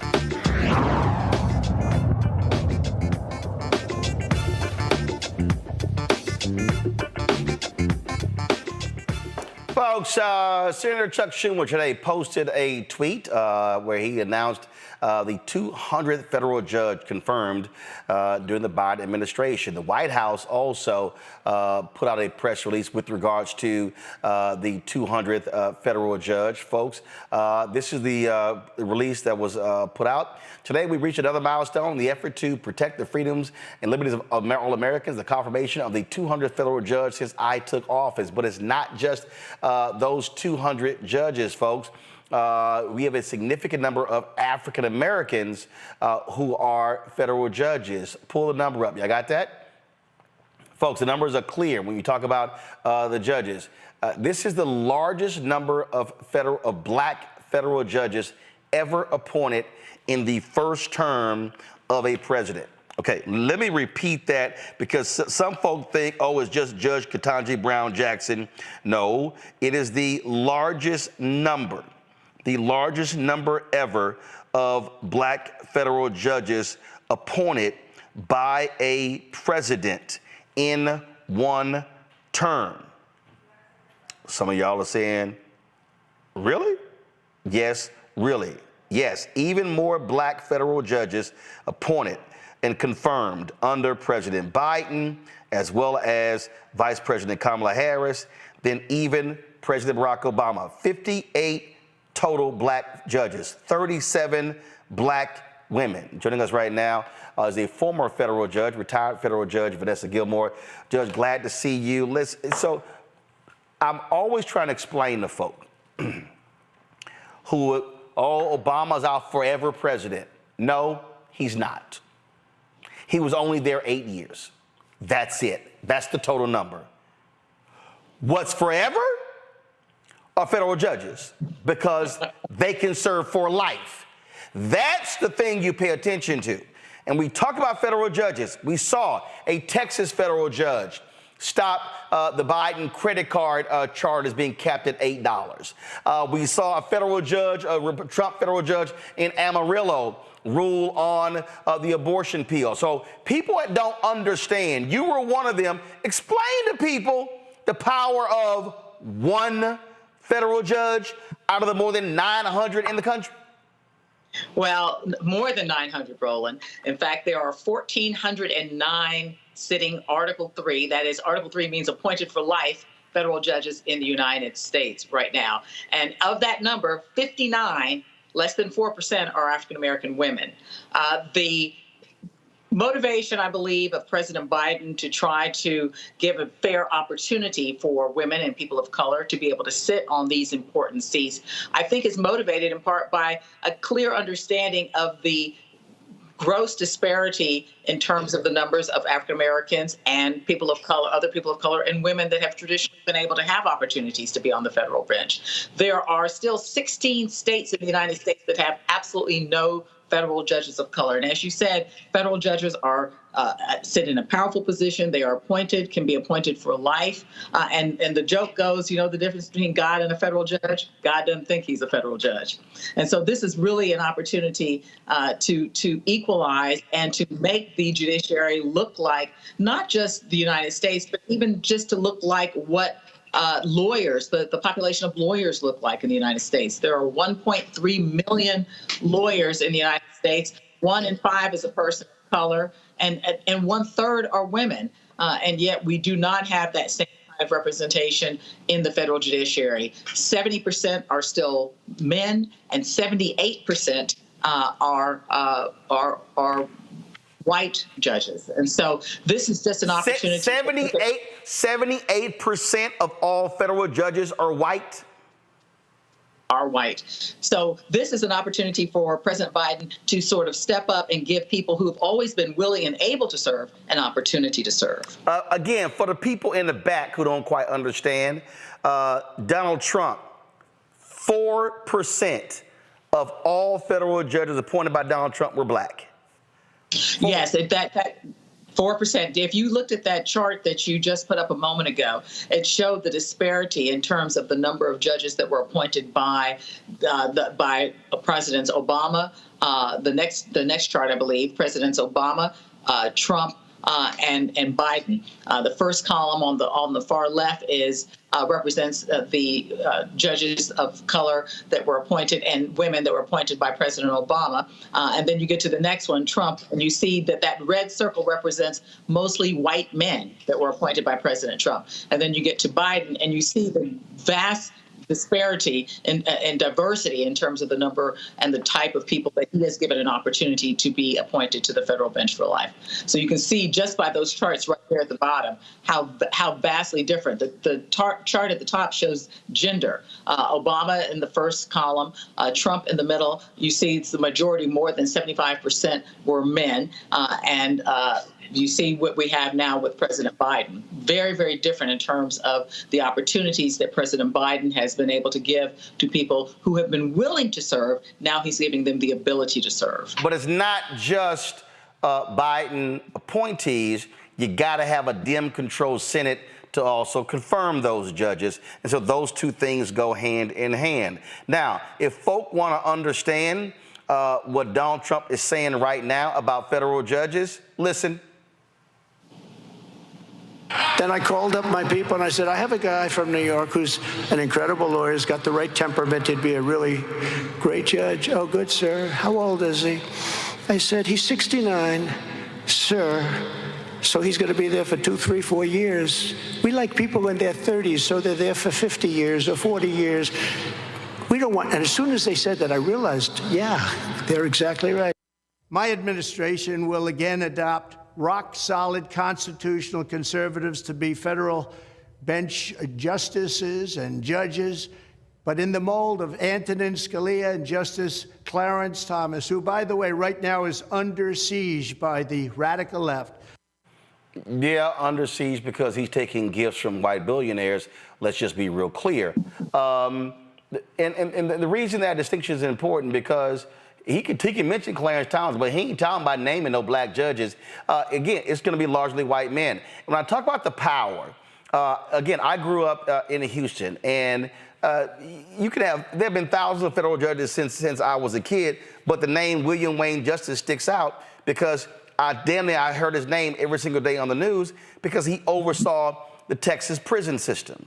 So the power of federal judges is huge in this country, and I think too many people don't understand why who you vote for president and who you vote for a United States senator has a direct correlation to federal judges, and then those are the folks who are ruling on class action lawsuits, who are ruling on death penalty cases, and so federal judges matter. Absolutely, Roland.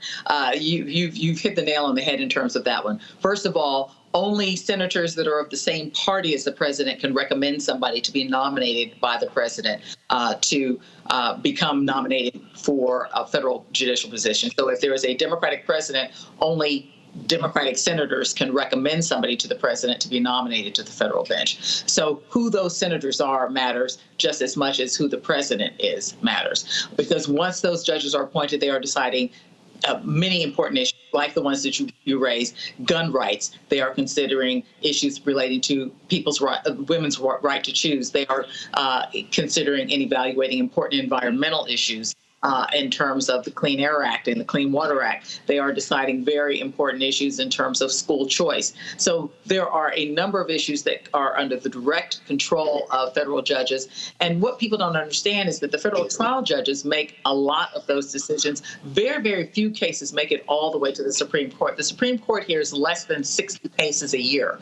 And so the 1,409 federal Article III judges that are making these decisions, the majority of them are on the trial and the appellate courts. Only about 60 cases make it all the way to the Supreme Court every year. So who is appointed to these federal trial and appellate courts is extremely, extremely important, and that largely depends on who the senators are and who the president of the United States is, because only senators of the same party as the president can make that recommendation. Questions from the panel. Scott, you're first. Hi, Judge. Scott Bolton here. My father was a state judge in Illinois before he passed away a few years back, and we would often debate the following issue: the politicalization of federal appointment of judges, Republicans' appointments, Democrat appointments. And when I say politicalization, what I mean is, well, a conservative Republican judge is going to give you conservative decisions, and a Democratic judge is going to give you these more liberal Democratic decisions that seem to be pro for the Democratic Party. He didn't believe that. He believed that generally that may be possible, but not necessarily. And we know the annals of history in the Supreme Court. There are a lot of conservative judges that were appointed by Republicans who turned out not to be the friend of a Republican president. Could you kind of comment on that debate and whether you agree or disagree with the debate I would have with my father? Okay. And see, you would bring your dad in here now. He's not here to defend himself. That's not fair. You're right. I'm sorry. But let me say this. I think that all of us need to recognize that we bring our own life experiences into the work that we do. Our ideology largely informed by the kinds of life experiences that we have had. One of the things that has been important in recent years in terms of the kinds of classes and things that are being taught to federal judges is to understand our own implicit biases. And that is not something that had been largely discussed or even acknowledged in terms of the way that federal judges deal with and rule on matters that come before them. And so we've been really charged with the responsibility of looking at, analyzing, and considering our own implicit biases in the work that we do, and in helping juries even understand their own implicit biases in terms of their responsibilities as jurors in our courts. And so I think to say that implicit bias and your own individual biases don't factor into your decision-making process is probably less than completely true, because I think that all of us have to acknowledge that we do bring our own set of experiences to the work that we do. Now, are we all still bound by the same law? Yes. Do we have different interpretations of how that law should be applied? Yes. And that's where we have to check ourselves and look at our own biases from time to time. Rebecca? Hi, Judge. Rebecca Carruthers. When I was in law school, there was a student group on campus that was a pipeline for those who were conservative and wanted to be future judges. That pipeline was called the Federalist Society. How do we create a pipeline for Black law students who are interested in becoming judges? I think that, like you said, that's exactly right. The Federalist Society was that organization. But I think that the National Bar Association has done a lot towards helping shape young people who are interested in considering the judiciary as a career in the future. And I would encourage people to get involved in the National Bar Association and look at the things that they've done to create that same pipeline. Another organization that is critical that I'm involved in is called Just the Beginning. It is a pipeline organization that specifically targets students of color that are interested in the judiciary. It was founded by several judges in Chicago, Judge Ann Claire Williams and others. Every other year we meet. The last time we met was 2 years ago in Chicago, and we have we call a program called Robes in the Schools, where we go out to schools in the communities that we in, specifically with the idea of encouraging people, encouraging young students of color to consider the judiciary as a career. Well, you said the Federalist Society was, no, they still are very much involved, and that's what their total focus is, to train up multiple generations of right-wing federal judges. They're very clear about that. But this news is good, and again, we spend lots of time breaking this thing down, Judge Gilmore, and getting folk to understand. If you sit the election out, do understand that there are folks on the right. They know the power of federal judges. Yes, absolutely. And they vote accordingly based upon who that person is going to pick. So we better understand. And I tell all the folk out there who yell reparations and they say no vote, no tangibles. If you don't vote, you can't get your representative. And guess what? Not one Republican supports reparations. You ain't gonna get no Republican right-wing federal judges gonna go along with you. So if that's what you want, you better understand you're gonna need the right judges in place for a law gets passed, because it's gonna be a lawsuit, and you're gonna want judges ruling in your favor. But you ain't gonna believe me, but go ahead and mess around and see what happens if Donald Trump wins in November, and then Alito and Thomas retires, and then they're able to lock down 6 federal judges for the next 50 years because that's what they want to do. Just saying. Just saying. Judge Gilmore, always a pleasure. Thank you. Thank you for having me. I appreciate it. Got to go to a break. We come back. We're going to chat with Congresswoman Jasmine Crockett. Oh, Lord, she got the whole internet talking after she roasted Marjorie Taylor Greene. I got a few more of those bleach blonde, bad-built, butch body videos to show you. Oh, y'all know we're going to have a little fun with that. You're watching Roland Martin Unfiltered on the Black Star Network. Back in a moment.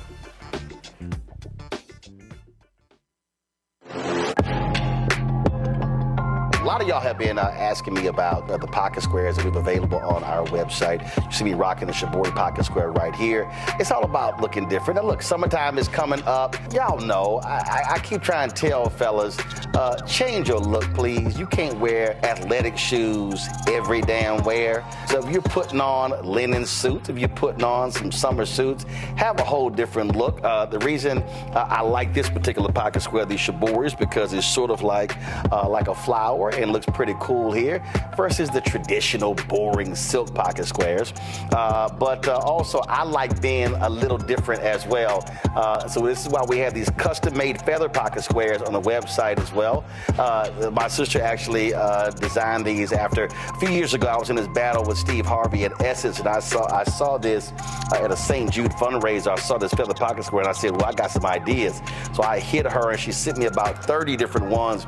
And so this completely changes your look. Now, some of you men out there, I had some dudes say, oh, man, I can't wear that. Well, if you ain't got swagger, that's not my problem. But if you're looking for something different to spruce up your look, fellas, ladies, if y'all looking to get your man a good gift, I've run into brothers all across the country with the feather pocket squares saying, see, check mine out. And so it's always good to see them. And so this is what you do. Go to RolandSMartin.com/pocket squares. You can order Shibori pocket squares or the custom-made pocket squares. Now, for the Shiboris, we're out of a lot of the different colors, and I think we're down to about 200 or 300. So you want to get your order in as soon as you can, because here's what happened. I got these several years ago, and the Japanese company signed a deal with another company, and I bought them before they signed that deal, and so I can't get access to any more from the company in Japan that makes them. And so get yours now. So come summertime, when I see y'all at Essence, y'all could be looking fly with the Shibori pocket square or the custom-made pocket square. Again, RolandSMartin.com/pocket squares. Go there now.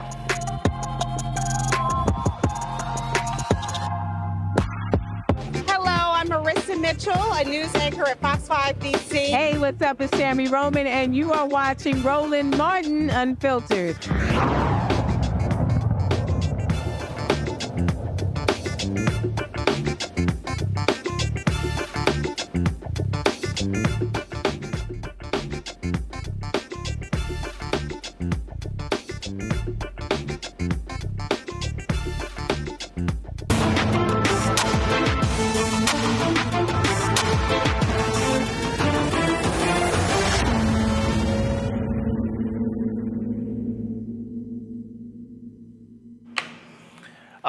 We debuted the first edition of the Crockett Chronicles. Of course, Congresswoman Jasmine Crockett got all the folks talking on social media when she lit up a Marjorie Taylor Greene that late night session. She joins us right now. No, not crazy ass Marjorie Taylor Greene, but Congresswoman Jasmine Crockett. Boy, it's been quite a busy week for you. It has. Are you surprised what the response has been? I am. I never could have anticipated we'd have skits and songs of all genres and memes for days on days. But I think it's great. I think that people have been looking for something to unite them against this MAGA bully. And I think that this was the moment. And you're right. I mean, she's out there trashing people. She's always trying to, front people. As soon as she came to Congress, was just quite disruptive. And so somebody need to clap back on her. Absolutely. And she, I think, has gotten to the point that she felt like nobody was going to check her. And so, historically, these spats have been more so with the Republicans face to face. Like she had the spat with Boebert. She also has obviously had plenty of spats with her own caucus as she was trying to oust the speaker just the previous week. So she's constantly into it with people, but she's usually not crossed the line and crossed over to actually trying to say something to a Democrat's face, except for obviously the things that she's done to the president during this most recent State of the Union and the State of the Union before that. But I don't know that she's ever met a black woman like me. I can't say very much about her upbringing or anything like that. But the fact that she said what she said and sat back and was like, I'm fine with what I did, I could not let that rest. So if she wasn't going to be forced to apologize or be kicked out, then I was going to have to make the chairman think about what the parameters were going to be going forward and let him know that I got some choice words that I could deliver if I chose to. And then you have the people who, you should have, it's about decorum, you shouldn't have done that. And look, I get it. You know, I always talk about Michelle Obama says when they go low, we go high. I'm like, nah, you got to go ahead. If they going to hit you in the knee and hit them in the damn shin, and they going to hit you in the ankle, hit them in the bottom of the feet, because you can't play footsie with these people. They don't care about norms. They don't care about values. And so it's like, you know what? If that's how you want to swing, let's swing. Yeah, no, I mean, you're absolutely right. And, you know, this obviously is not something that has been done that often, if ever, when it comes to MTG. And so, you know, in that moment, all I was thinking about was, how is it that I can claim that I'm going to represent almost 1 million people and fight for them every day and sit here and I won't even fight for myself? And you don't know how these things will hit. You don't know how your district will take it. But I can tell you that I've received plenty of encouraging messages directly from the district. And so, you know, but ultimately you find out really how your district feels about how you've governed when you get to the ballot box. So, you know, ultimately, my primary will take place almost 2 years from now. So I don't even know if they will still be talking about this. But I feel confident that my district is okay with the fact that I, as a Black woman serving in a Black district, decided to stand up for myself. Well, I'm a voter in that district, and I'm perfectly fine with it. Let's go to our panel. Rebecca? Congresswoman, thank you so much for being here today. 2 quick questions. One, what was going through your mind as it was happening in real time? And then my second question, a little bit more serious, is that you are in the seat of the late great Congresswoman Eddie Bernice Johnson. You're finishing up your first term. What do you want your legacy in Congress to be? Absolutely. Thanks for the questions. So my first thoughts were not as eloquent. I will be honest. They were not. And, you know, when somebody comes at you wrong, you always have something that you're ready to say. So honestly, my first thought was, if you had some lashes, you may still have your husband. That was like my first thing. But I restrained myself and said, I'm going to let the process work. And before I could say, we need to go ahead and take our words down, AOC jumped in. I appreciate my sister. She jumped in almost immediately. And as y'all could tell, AOC was fired up as well. And what y'all didn't know is Ayanna, my big sister, was sitting off camera and she was about ready to handle some folk as well. So I had plenty of good backup for her trying to come at me. And so as AOC and Jamie were dealing with Comer and were dealing with the advice of his parliamentarian, I was of the impression that we won. For me, a win is her not being in committee because we can get work done. Also, a win is her having to apologize, which, of course, she never wanted to do to a Black woman specifically. So both of those were fine with me. She didn't have to do either one of those, though. And that's when I decided, and I looked over at her, and I was like, you bleached blonde. Like, I had all of this, like, and so I was writing it down and trying to get Comer's attention so that he would call on me so that I could not violate the rules, but show her that I could cut her deeper without ever talking to her. So that was what was going through my mind and how it all played out.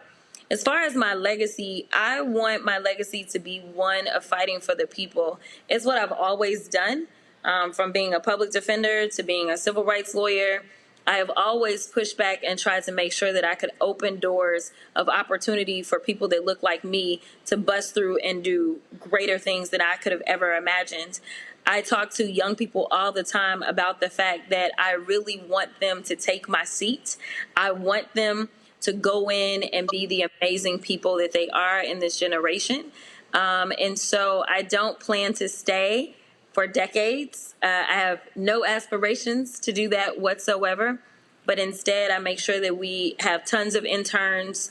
We make sure that we're training them up, educating them, and my hope is that I won't be representing this small fraction of a fraction of a fraction of black women that have served in Congress, but instead the numbers start to be more reflective of what the numbers are in this country.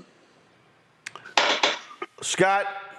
Yeah, hey, Congresswoman A. Scott Bolden. You know, as a lawyer, questions can be more piercing than statements. And while most people say that you called her that, you actually put that in a question to Comer. I didn't miss that as a fellow lawyer, which in my opinion was just brilliant. It's like going in the back door if the judge won't let you go in the front door. So I admire you for that. I want you to talk about how difficult it is. Like, where do you go from here? And how difficult it is to work in Congress, to get things done for your district or for all of us when you really don't have a viable political party on the other side. Democracy needs two strong parties, and you're in Congress, and you got to work with people to get stuff done. But the Republicans don't seem to be interested in getting stuff done. They seem to be interested in kind of power and winning and going after the other side. So can you just kind of talk about, one, where you go from here, and two, how do you matriculate in that very difficult environment, notwithstanding the irrelevance of Congresswoman or MTG? Yeah, so great question. And I'll be honest and tell you that I have absolutely built better coalitions than MTG has probably ever dreamed. So while I'm the minority, just last week, or actually, I think it was the same week. So yeah, so last week, I was able to get a bill out of oversight committee of all committees in a bipartisan way, because it was just good legislation. It is still difficult to get good legislation out, but I understand where the middle resides. Right now, one of my best partners is actually my senior senator from Texas. You know, Cornyn approached me and said, I don't want you to have to go and look for a Democrat to carry the bill if you are actually coming up with legislation that is good for Texans. And so he's carrying a number of my bills and has actually been a huge champion of some of my legislation. So, you know, I understand how government works, and I want it to work in any way that it can. Right now, we're in obviously divided government, which means I won't get some of maybe my landmark legislation passed, but I still want to get things done. And there are still a few Republicans that want to get things done. They are becoming lesser and lesser by the day. But I think that I've been somewhat effective. We also were able to get monumental legislation into the FAA Reauthorization Act that really flew under the radar, thank God. But this was funding to make sure that hopefully we can increase the number of African Americans and Hispanics that are entering aviation, which can be very expensive, but can obviously be very lucrative. And so we set up a situation where basically there will be full rides for those attending land-grant HBCUs as well as HSIs to go into aviation. In this crazy anti-DEI environment, we were able to get that done because we were working with everybody that mattered. So I do want people to know that we are working. This is just one of those aberrations. But even in the midst of somebody coming at me, I can defend myself. And honestly, I've had Republicans coming up to me. Now, they probably won't go on Fox News and say anything. But, you know, one of the Republicans today was like, I love your lashes. Like, I mean, you know, they're good. Like, they're not mad at me. I've gotten winks and thumbs up from, like, female Republicans. Like, everyone was waiting on somebody to go in on her. So what do you say or do, like, when you go to you run into Marjorie, you run into Green on the hall or in the bathroom, other than putting your hands on her? What do you say? What do you think? Or do you just ignore her? I'm very practical in my practice. I mean, it just got to be a difficult circumstance. But, you know, what do you do? Or have you? Have you run into her since that? Yeah, you're That's a compound question, forgive me. No, we don't communicate. We never really have. And because Democrats sit on one side, Republicans sit on another, we have different doors to enter, whether we're entering the floor or whether we're entering the committee. So you don't necessarily have to interact like that. But today was my first committee hearing back in oversight, and she did not show up.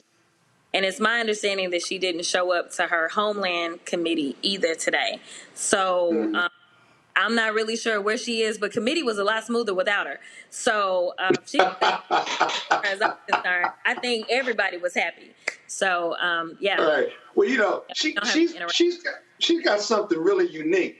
She seems to have pissed off in a very divided Congress and a very divided political status in America, that she's pissed off Democrats and Republicans. That's got to be a first, in my opinion, given how divided we are as a country. She has, but nevertheless, I think I was told that she's their 5th highest fundraiser. The people that are higher than her are all in leadership. And so she does this for dollars, nothing else. This is the only reason that she does it. And so it's really disappointing that her behavior is consistently rewarded in the form of money. But when we look at polling, she actually polls the lowest of any Republican.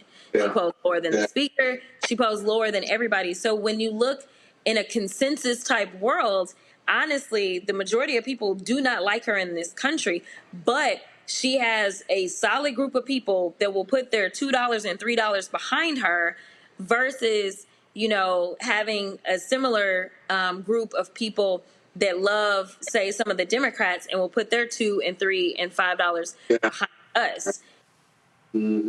Yeah, sad but true. But thank you for being there for all of us. I understand that you have trademarked bleach, blonde, bad, built, butch body. True? Yes. So we filed for the trademark. And just to be clear, we did not file in my personal capacity. I filed under the campaign. And that was because this is becoming something that's in demand. And so the idea of people profiting, that's not really what I'm doing. I'm definitely not profiting in Congress. It's a poor existence, to be clear. But, you know, I'm a lawyer. Some people think I just play one on TV, but in real life, I'm a lawyer, and I was a business major as well, undergrad.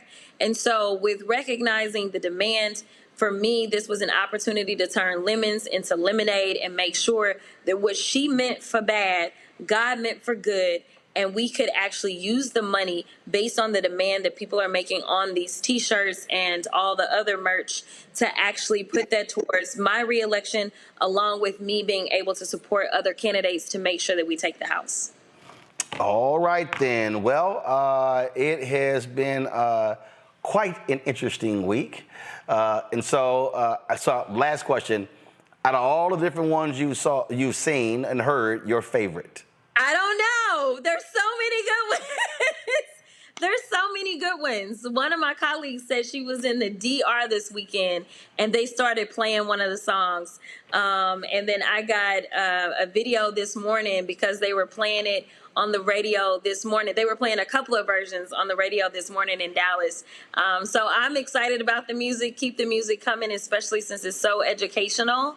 But yeah, this gives people something to look forward to, and hopefully people are recognizing that it's not just the presidency, but it's looking all the way down the ballot. It's looking at who's running for U.S. rep and state rep and things like that. And hopefully they will be encouraged to do some research and get out there and vote for great candidates. Well, it was quite interesting because like the first day, Keenan on my team, he put together one with AI real quick. Y'all had that one ready?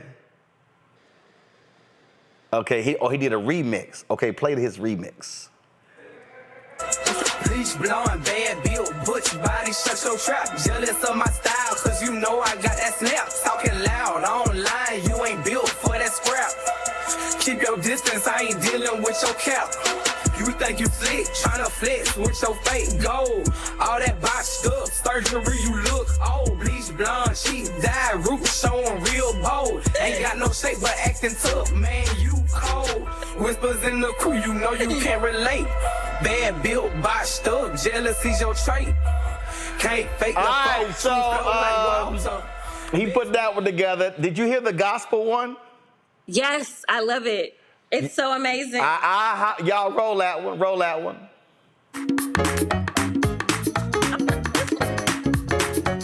She got a bleach blonde, bad blue butch body. She got a bleach blonde, bad blue butch body.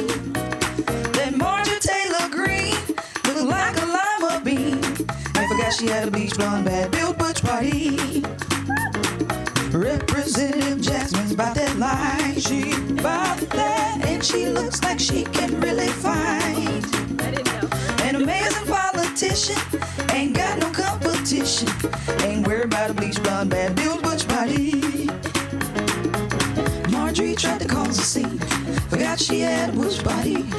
Marjorie tried to cause a scene, forgot she had a butch body. Marjorie tried to cause a scene, forgot she had a butch body. Marjorie tried to cause a scene, forgot she had a butch body. Black women with lashes, they won't give you gashes. Black women with lashes, they won't give you gashes. Black women with lashes, they won't give you gashes. Don't come for us unless we sit for you. She got a bleach blonde, bad built butch body. She got a bleach bad built butch body. A bleach blonde, bad built butch body. She got a bleach bad built butch body. Did one. Say it again. Isaac Hayes' son did one. Oh, I know. It was called the clapbacks. Roll it. Yes. He did one. Roll the clapbacks. She's a bleach blonde, bad built butch body. She's a bleach blonde, bad built butch body. She's a bleach blonde, bad built butch body. And she better not talk about nobody. Marjorie Taylor Greene is built like a shake machine. Nick notes in the face, cereal box in the waist. She better learn her place, cause she's about to catch a case. Talk about a black woman's lash, she'll definitely whoop your ass. She better get her face right, cause she looks like a pack of Bud Light. Oh, yeah. Bad built butch body. She's a bleach blonde, bad built butch body. She's a probably the one. So that's that old school sound. The brother King Wallonius, I gotta admit. That one. That one is so. That's so good. Yo, I was flying to Palm Springs for Anthony Anderson's 6th annual Celebrity Golf Classic on Saturday. Let me just say, I probably had that playing at least an hour on the plane. Roll it. I don't have that. How y'all don't have that? That was one of the first ones. I know. What is wrong with y'all? I see, Congresswoman, I told the staff, pull all of them. I told them, pull all of them. But see, it's not, I want all this whining y'all in my ear right now don't mean nothing. But yeah, but guess what? I'm always prepared. So yeah, roll it. Just pull the audio up. How y'all ain't have it ready? No, this is a good one. The organ getting me.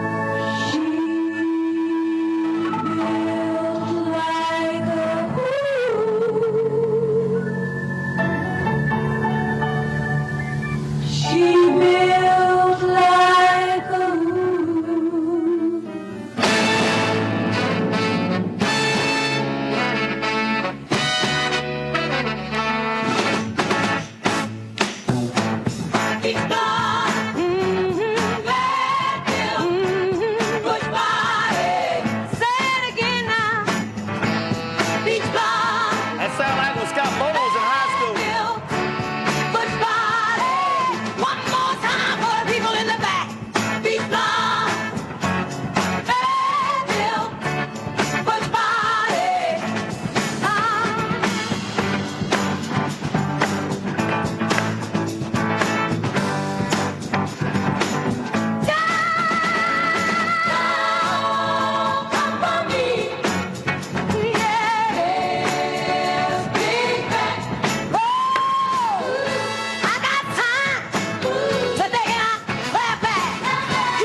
country version? The country version was really good, but I love the ones where Comer is like, a wood now? Y'all got any one of those in there? Oh, my goodness. All right, let me hear that one. Let me hear that one. I need to hear that one. First of all, let's see that one, too. Go ahead, go. Bleach blonde, bad built, bleach blonde, bad built, bleach blonde, bad built, butch body. A what now? Sweet. A what now?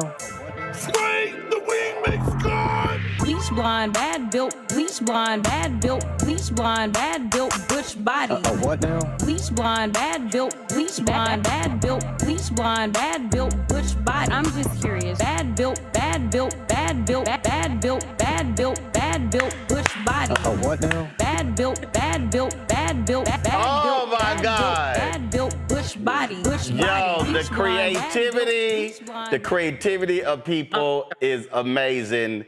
This thing has taken off quickly. Yes. Yeah. I'm appreciative. It's great. I you know what, for the first time in a long time, a lot of people that haven't been engaged in politics, they're engaging. So again, what she meant for bad, God meant for good. So I'm excited that people now are like, wait a minute, now what channel can I watch the hearings on? Well, tuning into C-SPAN. Well, and here's the deal. We carry those hearings as well. And so I've already made it clear to our folk, every time there's one of these hearings, and you look, you only get 5 minutes, right? Yes. All right. So every time there's a hearing, we gonna have the full 5 minutes and run it on the show. And I told Carol, I said, 'cause look, I've had an open invitation to every CBC member since I launched 5.5 years ago, and most of them never take it up. We are more than welcome to have a weekly segment called the Crockett Chronicles, talking about whatever you want to talk about. So all you got to do, just have your people tell Carol, hey, this week I can come on Wednesday, this week I can come on Friday. And so that's every single week we can have the Crockett Chronicles to talk about what's popping. And of course, we having fun, joking, but there's also real policy stuff we can talk about. So we're looking forward to making that happen. Absolutely. I appreciate you. All right. Guys, hold up. I got real quick. Y'all, pull the photo up of that fake Delta in Georgia. Congresswoman, did you see this? Did you see this here? This woman right here is a state representative in Georgia. Old girl has been fronting, saying she's a Delta. The Deltas put out a letter. Okay, apparently she ran for re-election. And she was running against a Delta. Can't nobody see that letter, y'all. She was running against a Delta. Well, what happened was the Deltas had to put out a letter stating she was not. They have no records whatsoever to support her being a member. Now, there was a woman she was running against who is a Delta, and they said she was a certified member of Delta Sigma Theta. So now you a Delta, how you feel about a homegirl down in Georgia fronting that she's a Delta? She clearly knows nothing about Delta, because one thing the Delta does is stand on business. Baby, you was never going to get too far, not in the public limelight with that fraud going on. Now, she won. She won, but the Deltas have put out a letter saying they can't find no evidence anywhere that homegirl. She literally she literally posted this on Delta's Founders Day. Straight up. Yeah, no. But I'm saying there's no way you can be in the public life and Delta not know who you are and be clear whether or not you're a member of Delta Sigma Theta Sorority Incorporated. Delta knows me very well. They know. They got all my records. So I don't even know why she tried to play with Delta. And that's got to be embarrassing, because it's got to make her constituents think, if you would lie about something like this, what else are you lying about? That was absolutely crazy. So, woo, that was a trip right there. Congresswoman Crockett, I appreciate it. My parents at my house here in Virginia because my niece graduated, so they kicking it. So I'm sure because Send them my love. Because they constituents too, since they living at my house. So they are always down there working the campaign. So I'm sure they quite enjoyed this segment. I appreciate them. All right, I appreciate it. Thanks a lot. See you later. All right, Rebecca Scott. It's crazy how this bleach blonde, bad built butch body thing is taking off, Rebecca. That's pretty wild. I mean, I applaud her for all the alliteration. Like when she was saying it, in my mind, I heard the 6B, which is the B word, when she said that. But you know what?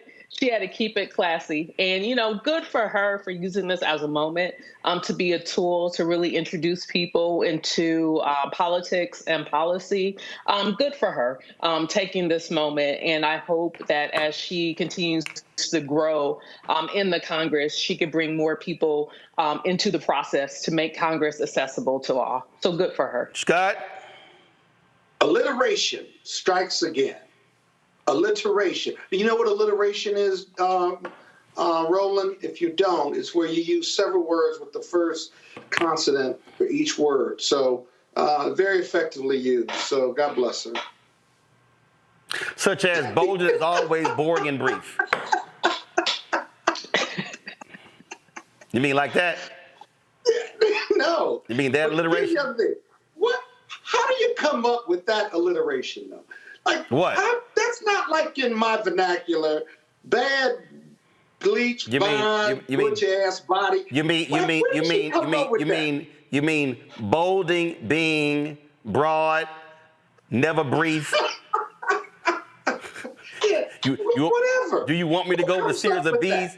Do you want me to go with a series of B's dealing with you?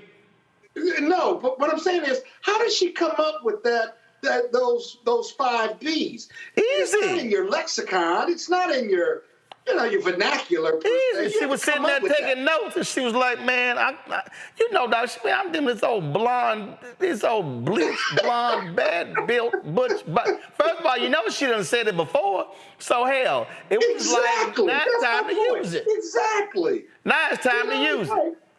Right, because it rolled off her lips. Like I love she had used it before. It rolled. It wasn't struggle. There was no struggle with it. I absolutely love it, so I'm good with it. Rebecca Scott, we appreciate y'all being on today's show. Thank you so very much. We're gonna go. It's after 8 too. You can't keep us after 8 like this, man. You gotta start paying us, Roland. It's 8:07. Calm your ass down. Yeah, well, it's 8:07. Calm your Kappa ass down. Whatever. I gotta go though, man. I love you. I said bye. Right. Your ass still talking. See? Never brief Bolden. Until Wednesday. That's your new nickname. NBB. Never brief Bolden. Thank you, Roland, for the opportunity. We're gonna get a t-shirt. Never brief Bolden. What's her name?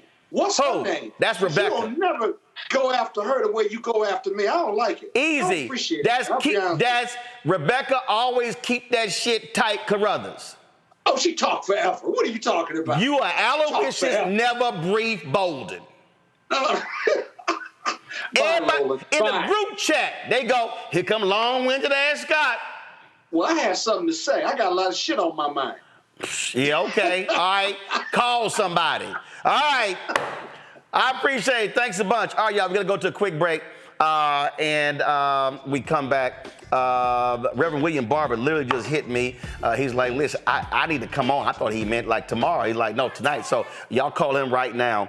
But also, James Brown of CBS was honored. Forget the break. I'm going to play this right now. James Brown of CBS was honored with a Lifetime Emmy Award. Here is his speech. Yep, play the video. Forget the break. I'm going to play this right now.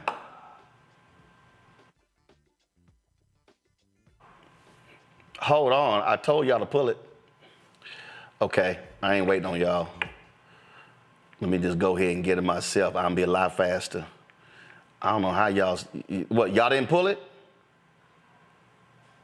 Y'all didn't pull it? Mm-hmm. Thought so. I told y'all to pull it. See? Go to my iPad. Even more in common. So I am so honored to present this Lifetime Achievement Award to JB, which is so totally deserved, and to pay him the greatest compliment I ever could. He reminds me of my father.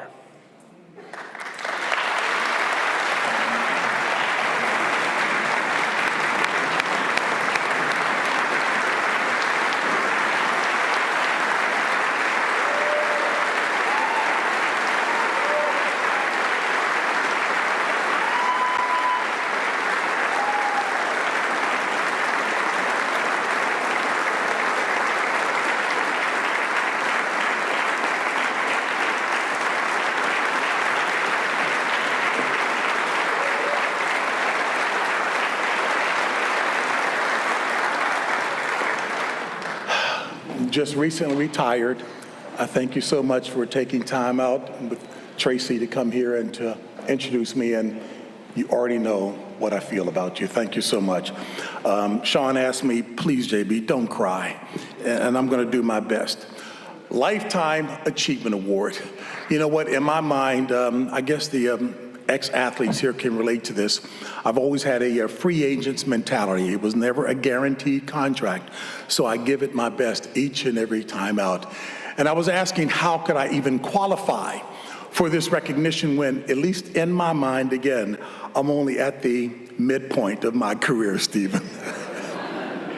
But when I looked at the Charlie Bloom produced video and the number and variety of events that I've been blessed to cover, certainly the people with whom I've worked, the hairline that I used to have, and my desperate pursuit for a six-pack that is still hidden under this enormous one-pack here, I guess I have in fact been at this already for quite some time. But I'm crystal clear that this award is absolutely not about me, but the legions of people who have poured into me. I love all of my colleagues at CBS. They're awesome people, and they know I mean this from the bottom of my heart. I think about the people who have invested in me, starting first with my mother and father. My father was a prison guard at a local prison, and my mother, wow, we called her the sergeant because she was no nonsense. We didn't call her that to her face, but we did call her the sergeant. She was the excellent homemaker that she always desired to be. They were high school graduates who I like to say had PhDs in drive and determination, and who modeled for us what perseverance and perspiration could indeed accomplish for anyone. I truly wish they could be here tonight to see this. The reason I know that this is not about me is because I look at Chris Collinsworth and so many others, and I'm not going to look you in the face because I promised I wouldn't cry. I've truly worked with some exceptional talent, and my focus has always been to ensure that their talent and insight was showcased, setting others up for success. It is a principle, and I am unashamed in saying I root any principles, if you will, precepts in Scripture, because that's the truth for me. And it's underscored in the Scripture that is found in Philippians 2 and 3, which says, in lowliness in mind, esteem others more highly than yourself. In the world of team sports, there's no question that success, no surprise, it's all about team, the many members who make up the team. Studio shows are just like that. Mike Tirico knows that. For me, that focus, that point is emphasized in the scripture found in Ephesians 4:16, in which the example of the human body is used, stating that it is made up of many different members, many different parts, and every part contributes to the fervent, effectual working of the whole body. So even though I see myself as the little finger in any operation, I know that I still need to function at my best in order for the entire body to be at its best. And I can only hope, Joe Buck, that I've accomplished a little bit of that at times. So while I am indeed more than humbled to be honored tonight, I know that the real honor indeed goes to my Lord and Savior, Jesus Christ. I'm unabashed. I don't try to beat people over the head with the Bible. I just try to model what I know are truths for me. Because in Psalm 75, 6 and 7, it says, promotion doesn't come from the east, nor the west, nor the south. God is truly the judge. He puts down one and he sets up another. He has blessed me tonight to have my daughter here, Katrina Walker, even though she was most excited about meeting Scott Van Pelt, Mina Kimes, and Kimberly Martin more than even me.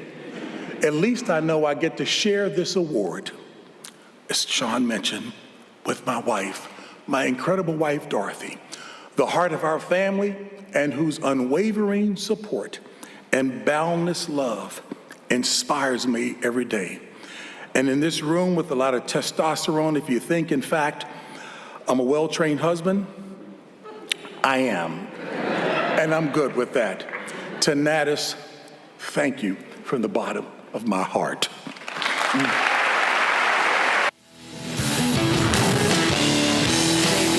Folks, right now on our other stream right now is a prayer vigil that is being held for Marilyn Mosby. Come on, guys, switch it.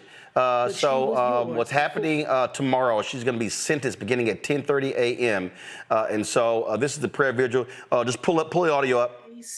And your protection as she stands in the crosshairs of an unjust system led by unjust people who carry agendas personal and professional, individual and systemic, open and hidden in plain sight. In this crucial and trying time, we ask you to undergird our sister, your daughter, with your strong arm. May she know and feel your comfort, your strength, and your avenging presence surrounding her. No, God, we selfishly ask for your strength for ourselves as we navigate assault after assault, slings and arrows, as we fight the righteous fight of justice, as we bear witness to the violence inflicted on Black bodies and Black minds. Though we sometimes grow weary, heavy-laden, and overwhelmed, help us to remember that you are still God, that you are still our God, that you are still a strong tower, that you are still righteous, that you are still the rock, that you are still our provider, that you are still able, that you are still our source, that you are still our peace, that you are still our God. And finally, God, we pray for those in whose earthly hands this decision and the fate of our sister rests. Prick their conscience, disturb their rest. Speak to them in their waking, resting, breathing, and sleeping hours. Give them courage to rise and to stand in integrity and on principle. Give them wisdom and clarity of thought. Remind them of their responsibility and their obligation to do justice and to love mercy. We, your sons and daughters, we claim justice. We claim victory. And because we ask these things in your strong and mighty name, we declare that it is so. And all of God's children say, amen and amen. Amen. Thank you. Amen. And thank you, Bishop Daughtry. Bishop William Barber is here from the College of Affirming Bishops. Bishop Barber, you still with us? I am. Please, sir. Please, we welcome you in prayer. Let us join all of us in one heart and one prayer, one mind. God, your word in Exodus 23 says that we are to stay far from false charges and hypocrisy. We are not to kill the innocent and the righteous. For you, O God, you said you will not acquit those who devise wicked plans. Tonight, as we come in prayer, we are praying that you would shake and shake up the plans of those who would engage in falsehoods and hypocrisy against our sister. That whatever the plans may be to hurt her, the end would be far from those plans. Whatever the plans are to use the judicial system for vengeance, that the outcome would be far from those plans. Whatever plans there are to try to make an example out of her because of where she has stood in the past and what systems she has chosen to take on, let the final outcome be far from the intended plans of those who do not have righteousness on their minds or in their plans. And then, God, we pray that somewhere in their hours of being alive and thinking, that they would hear your word, that you do not acquit the wicked, that which you sow, you reap, that when you use the systems that are meant for justice, for purposes of injustice, that in the grand scheme of things, somehow what you have done comes right back where you are. We do not wish that on anyone, but we wish that they would hear that there is a certain justice in the universe itself, that it might bend long, but it does bend toward justice. And finally, God, we pray for our sister. Yes, she's a justice warrior. Yes, she's a DA. Yes, she has stood as a DA. Yes, she has fought battles. But she's a mama. And we pray, God, for her. For we know as a mother, her concern has to be all about her children and the what ifs. And we pray for those daughters. We pray that you would wrap your arms around them. And for that alone, if for nothing else, we pray that whatever plans folk have schemed up, that by your power, by your mercy, by your grace, by your truth, the wrong that was planned would be far from what ends up, that you would confuse the plans of the enemy and the wicked and the unrighteous, and that you would bless in a way that proves that we do not fight these battles alone. Hold her, keep her children, keep her attorneys, keep all of those that are around. We ask this in the name of him who was found on trumped up charges and even crucified and thought to be put away forever. But out of that, you brought resurrection, life, and truth. You are the God of resurrection, life, and truth. Manifest your power again in this moment. For we ask it in his name, the name of Jesus. Amen. Again, over on our YouTube channel, you can actually check out that prayer vigil, which is happening live. That is it for us, folks. We appreciate you being on today's show. Tomorrow, I'm going to have for you some of the footage from Anthony Anderson's 6th annual Celebrity Golf Classic. Don't forget to support us in what we do. Join the Bring the Fun fan club. Send your check and money order, P.O. Box 57196, Washington, D.C. 2003 7-0196. Cash App, $RM Unfiltered, PayPal, or Martin Unfiltered. Venmo is RM Unfiltered. Zelle, Roland at RolandSMartin.com, Roland at RolandMartinUnfiltered.com. Download the Boxer Network app, Apple phone, Android phone, Apple TV, Android TV, Roku, Amazon Fire TV, Xbox One, Samsung Smart TV. And be sure to get my book, White Fear, How the Browning of America is Making White Folks Lose Their Minds, available bookstores nationwide. Get the audio version on Audible. That's it. I'll see y'all tomorrow, folks. Holla! Black Star Network is here. Oh, no punch! I'm real revolutionary right now. Thank you for being the voice of Black America. All momentum we have now, we have to keep this going. The video looks phenomenal. See, there's a difference between Black Star Network and black-owned media and something like CNN. You can't be black-owned media and be scared. It's time to be smart. Bring your eyeballs home. You dig?